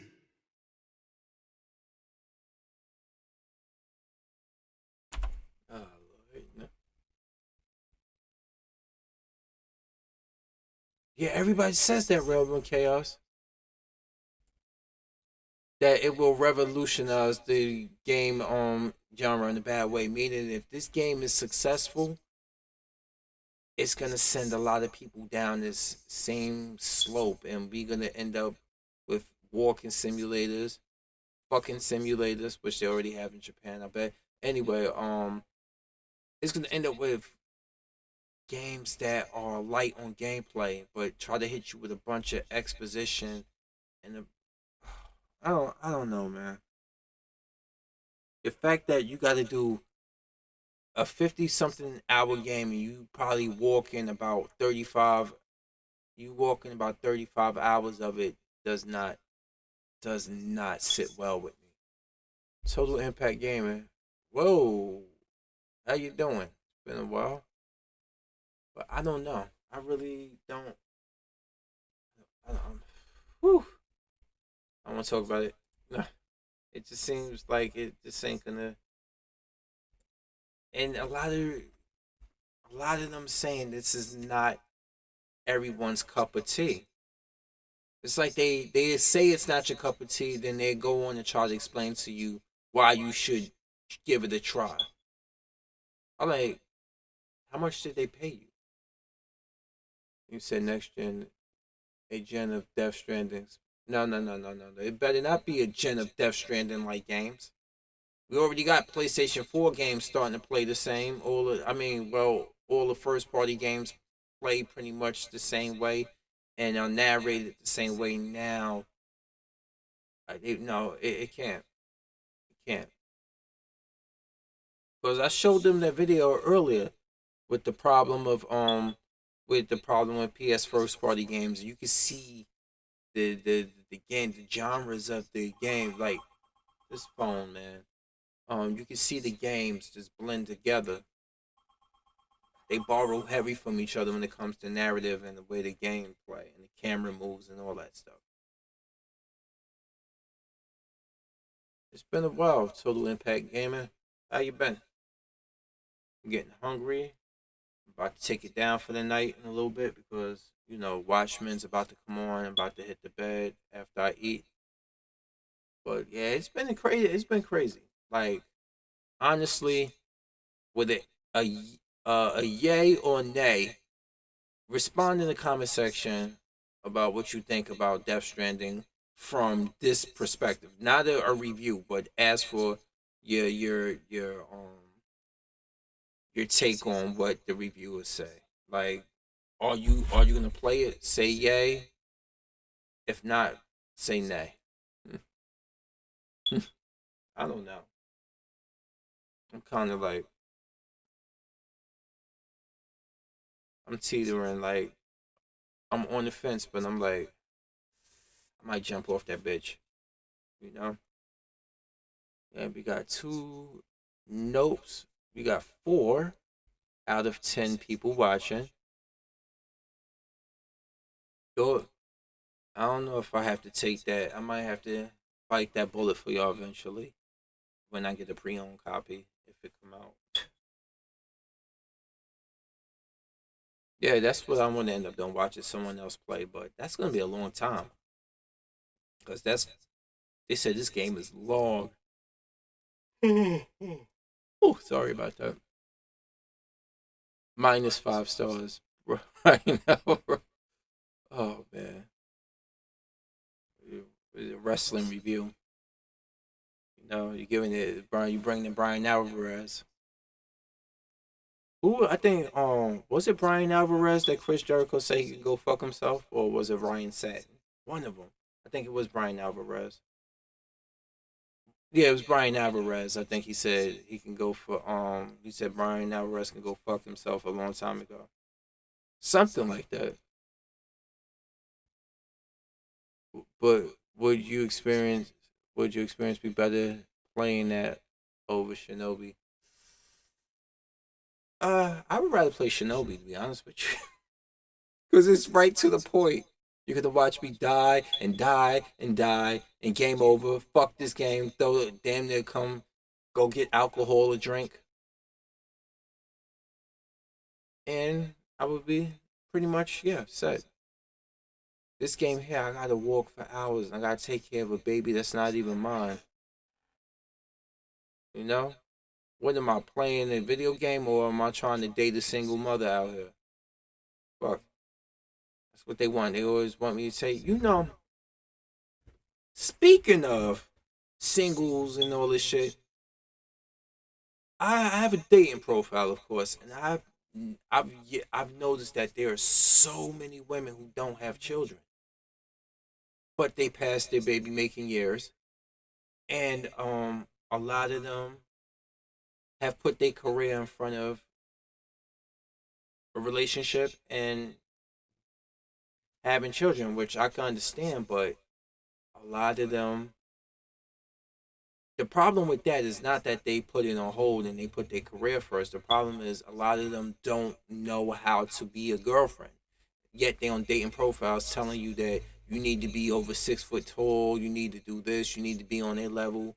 They judge their significant others and they look for mates is on careers. And that's a problem. That's why yours truly don't have a wife, never been married, I don't have children. Okay? I've been alive for 41 fucking years. And you know what? I'm good, like right now. There's people who show interest in me, but some of them are single mothers. And I'm like, I don't know. I have one exception. If you are divorcee and the kids are older, meaning like they above 10, because I am not. Like, I be damned. I don't want nobody getting attached to me like I'm their damn daddy. I want them to be of sound in mind and know that this is Kareem. Kareem is fucking your mother now.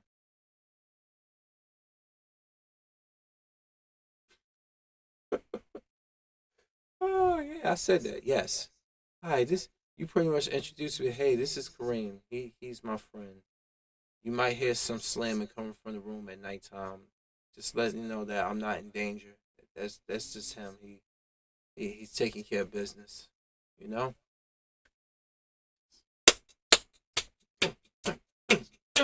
Give it to me. No, that's oh man. Then I'll be like Prince Yashua. I drop that load on her. Or Lexington Still, one or the other. I'm gonna be yelling like Lexington Still. Or I'm gonna be like, oh shit. Oh, like I was fucking Prince Yashua, one or the other. Dropping loads, You said single ones deserve to be single because maybe they learn not to. That is an active choice that both the man and woman make. But you know why the woman gets more the flack for being a single mother is because she let that man run up in her roar. Now, he deserves what he gets because he insinuated unprotected sex. But she deserves what she gets because, one, she's the gatekeeper of sex. Meaning, like, it's her vagina. She runs the show. And two, she let that man sleep with her unprotected. So she got two factors that's against her. You see, that little kid goes down one telling the cops that he's killing. Yeah, I'm killing her in there, right? Oh, she be fine in a few minutes. I'll be like, Clarence Carter. Stroking to the east. I'll be stroking to the west. Stroking to the one that I love the best. I'll be stroking. It's an old ass song about Clarence Carter. And she be calling my name, Clarence Carter. The song is about him fucking. basically. I'll be stroking. That's what it is, to clean her. Yeah. So yeah, I'm like, wow, this is exactly what I'm talking about. Like, and then I have so many who got these dating profiles who are still like, I don't like when I see a woman advertising her body. And a lot of them on different, like from Instagram to dating profiles to Facebook, you putting up all these videos and women get off. They get a rush of endorphins when they swipe, when they swiping through things, when they get all these thirst traps that they put out there, all these pictures of them and stuff.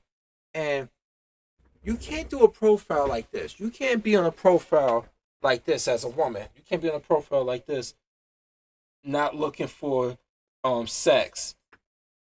And you got your ass towards the camera, or you got the famous video when the camera, with you taking a video and a picture, and it shows you like with panties on from the legs down and your cleavage at that angle. You can't do that.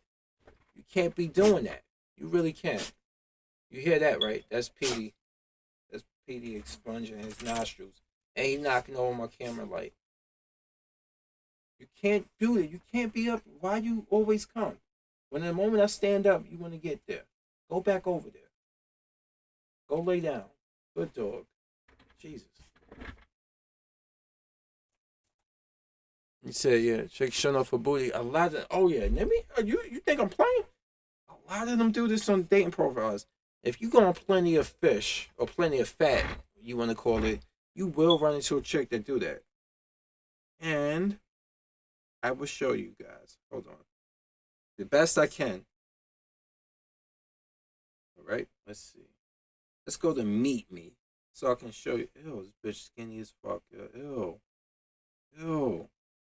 I don't want to meet you. You're probably a tall, skinny man trying to be a woman. Let me see. Nope.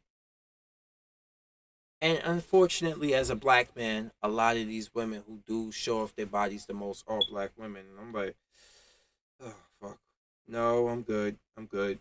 They got one female like right here who's not showing herself off. But I need a full body shot.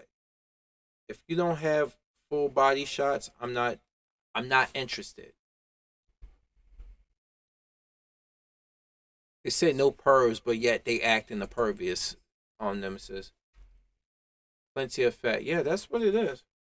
Hey, look, like for example, Meet Me. Look at it. Look at the cleavage. Look at the cleavage, like front and center. Look at that. You see that? Front and center, the cleavage, right there. This is what I be talking about. Let's see what the rest of the profile looks like here. Cleavage. Pussy print. Look at that. Look at that puss print. Look at that. This is what they be showing. This is the dating profile picture. Look at the puss. Look at the puss print. Look at that. Look at that.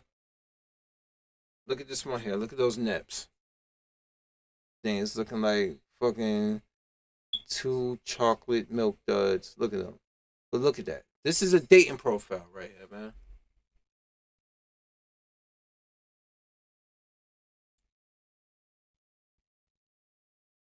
With a copy. You said a chick showing off her booty with a copy of Death Stranding blocked.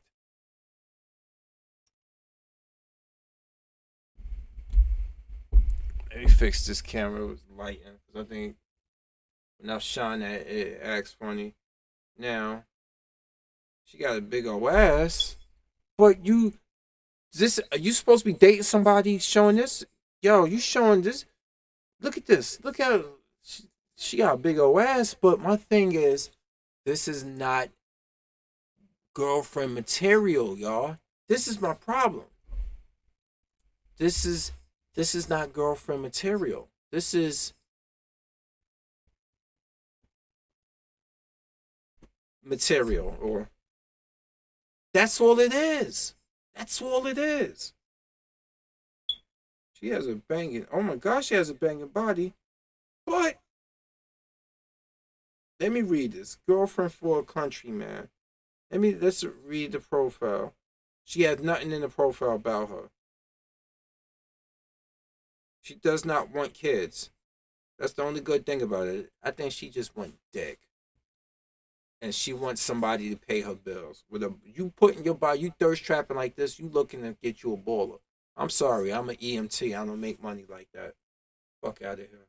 So she wants some dick. She can gladly get that. Yeah, I see a pretty Hispanic woman here. But you got this one here. She looked decent.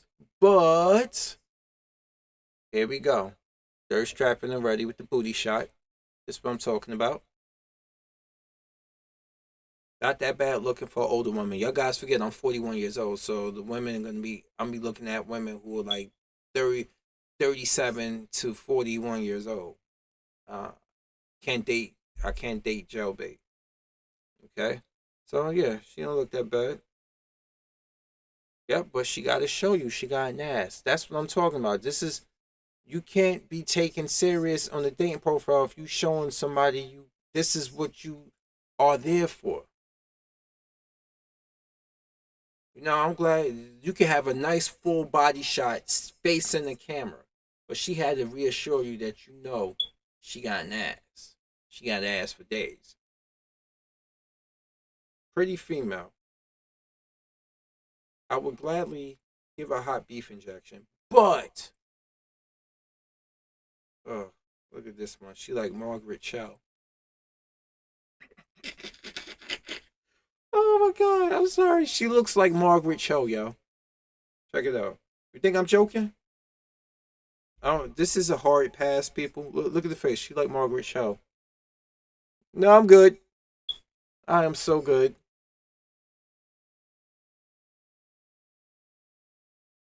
Let me delete. No, I'm good. I'm so good. No. I honestly say that too because long I used to meet me and girls who just admitted to me that she had about 6 STDs. Ew! 6 STDs? Bruh. Oh, good God. Got this 42-year-old female from the Bronx with her booty shorts on. She's not 42. If she only got one picture on her profile, do not trust it. It's a fake profile. If it's only one picture, 42. No, you're not 42. You're a waitress. Yeah, don't trust women from the Bronx. Remember that. Oh man.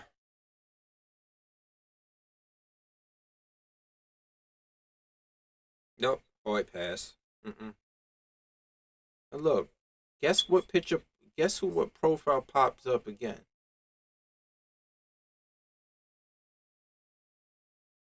See, these are fake pictures, or she got multiple accounts. The same one with the puss print and the white dress on that I showed you the first before. I'm out of this. I'm good. All right, I'm good. See, this is an example of what I'm talking about. And then when you you hit meet me and stuff, yeah, match on that. You try to send them a message, they don't respond to you. Fuck them all. You know, that's what it is today. And then when you go out there and you meet people in real life and stuff, these are the same people who will walk, the same females who will walk past you and don't think nothing of you. But if you say some shit and you act a certain way on your profile, you in there, you know? Just because these things here on this and these programs, a lot of these young women and older women don't know how to meet men. They want to get courted, but they don't know how to be courted because they have these ridiculous standards and expectations that no one in their right mind will meet when they can go and they can drop a girl a couple dollars and get blown in their vehicle. Right? And just be gone. But no, they don't. It's crazy, man. I'm trying to figure out why a lot of people bother with this. What do you say? You can be talking to a girl who has AIDS and you wouldn't even know it. Yeah, well, Did you hear about the the Jason Roger Pope situation down in North Carolina? This DJ, this white man DJ named DJ Kid. All he did is target. All he did is sleep with underage and young black women, and he did not tell them that he had HIV. He said he had a body count of nearly 700, and God knows how many of them are affected. And they all fell for him because they were in love with him because he's a white dude. All you gotta do down there in the South with those black females, and he targeted all dark skinned black females. All you had to do down south is be a white person, a white man that's into black culture, and you're able to you're in there. These girls wanted or promised them things because a lot of them were like in poor neighborhoods. Oh, you get tickets to these concerts if you suck me off or something like that. And that's what happens. This dude gave he had. Let me see if I can find who I'm talking about.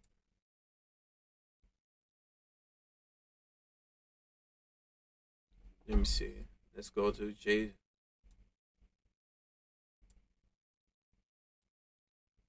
Let me see.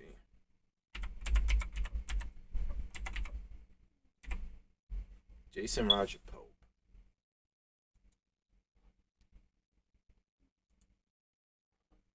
This man right here, Jason Pope.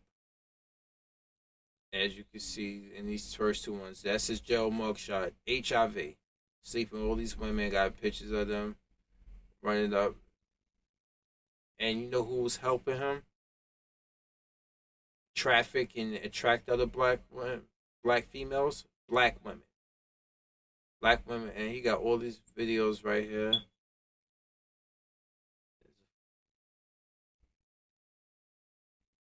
Let me see if I can find one that's.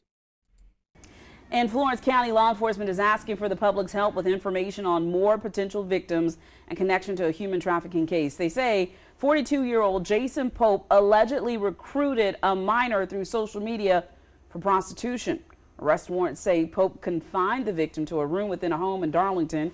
That arrest warrant goes on to say that he compelled the victim to engage in sex acts with the intent to extort and threaten the victim to perform further sexual acts for money. Police believe there are more victims out there. Anyone with information is asked to contact SLED. Pope is behind bars in the Florence County Jail, where bond has been denied on all charges.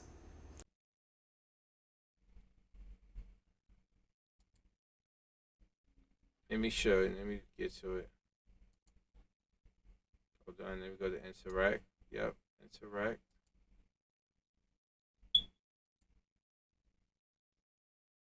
Let me go back. Let me look up right here. You see that? Yeah. And then on top of that,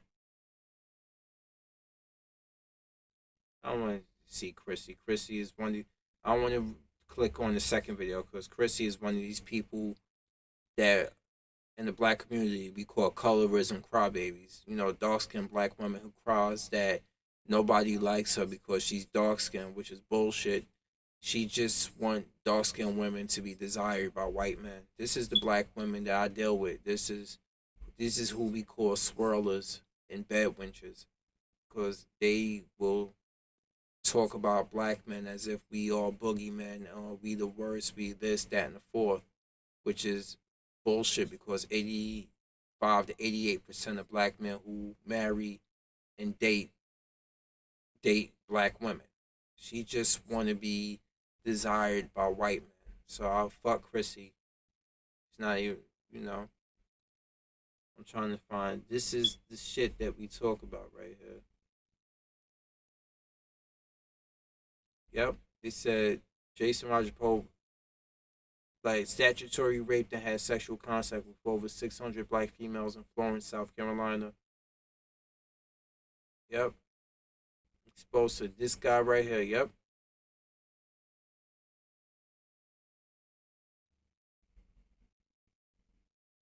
And what do black women say? They say, oh, well, where were black men to stop this dude? I'm like, oh my God. Didn't y'all just say we ain't shit? and y'all just was like, y'all don't need us and so all this other stuff. No, y'all gonna sleep with who y'all want to sleep with because nobody can tell you nothing. And then they trying to say this because a lot of these girls come from single parent homes and the fathers weren't around, so it's your fault, black man. I'm like, no, no, it's not our fault.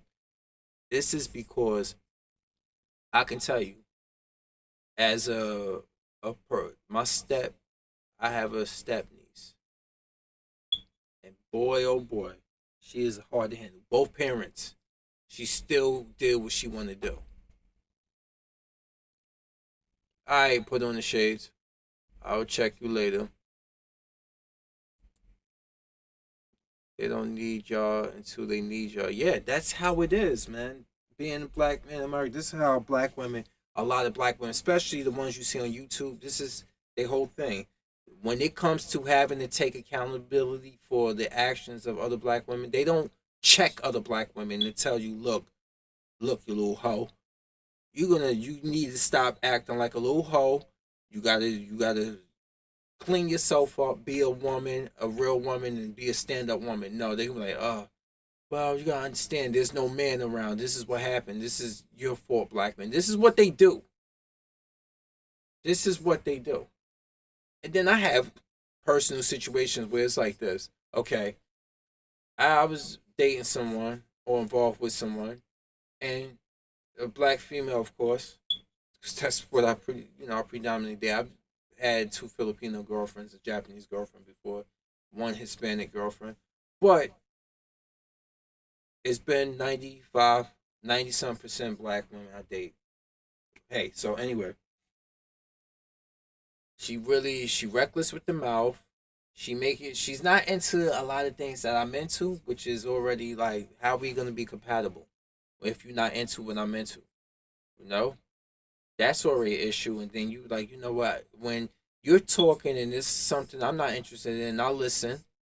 I'm like, the fuck? What? Really? Are you serious?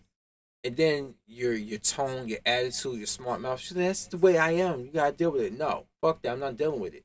So we get into these situations, and then we go silent, and then she comes back and she try to call and act like it never happened. No, no, fuck that. I know the pattern. You go away and you think I'm calmed down. I calm down and I don't have to put up with your nonsense. I'm not gonna, that you think this situation blew over and I forgot about what we gotten into. Meanwhile, you stay the same. You just go away and you just think I cool down and just let you come back and be the way you are without you making a compromise towards something. Not gonna happen. You know? This is why a lot of men aren't marrying. They are just smashing and passing. That's why a lot of them do that. This is exactly why, y'all. But this stream has gone on long for me. I'm about to get ready for bed. I gotta fix something to eat, then go to bed like in an hour or so. Put on the TV and stuff. But yo, thank y'all so much for showing up. I always do these streams impromptu, and I'm glad a lot of people came to check it out. We shot the shit about Death Stranding. We talked about dating profiles. We just talked about gaming in general, Sony fanboys and how they damage control so many things. And women are like children, nemesis. Alright, so I'm gonna call it a night. I'm really tired, y'all. And I gotta go. Thank y'all, everyone. Have a good night, and hopefully I see you again soon. And hopefully, yeah, send wish me luck. I'm trying to get a full-time EMT job, and it's been hard. I haven't been eating properly. I'm unhappy at my job right now that I'm at, but I'm still doing my damn thing because I need to live. That overrides anything. So, I'll check you all later, yo. Peace. Peace out, yo. Whew. It's been a night. So, peace out.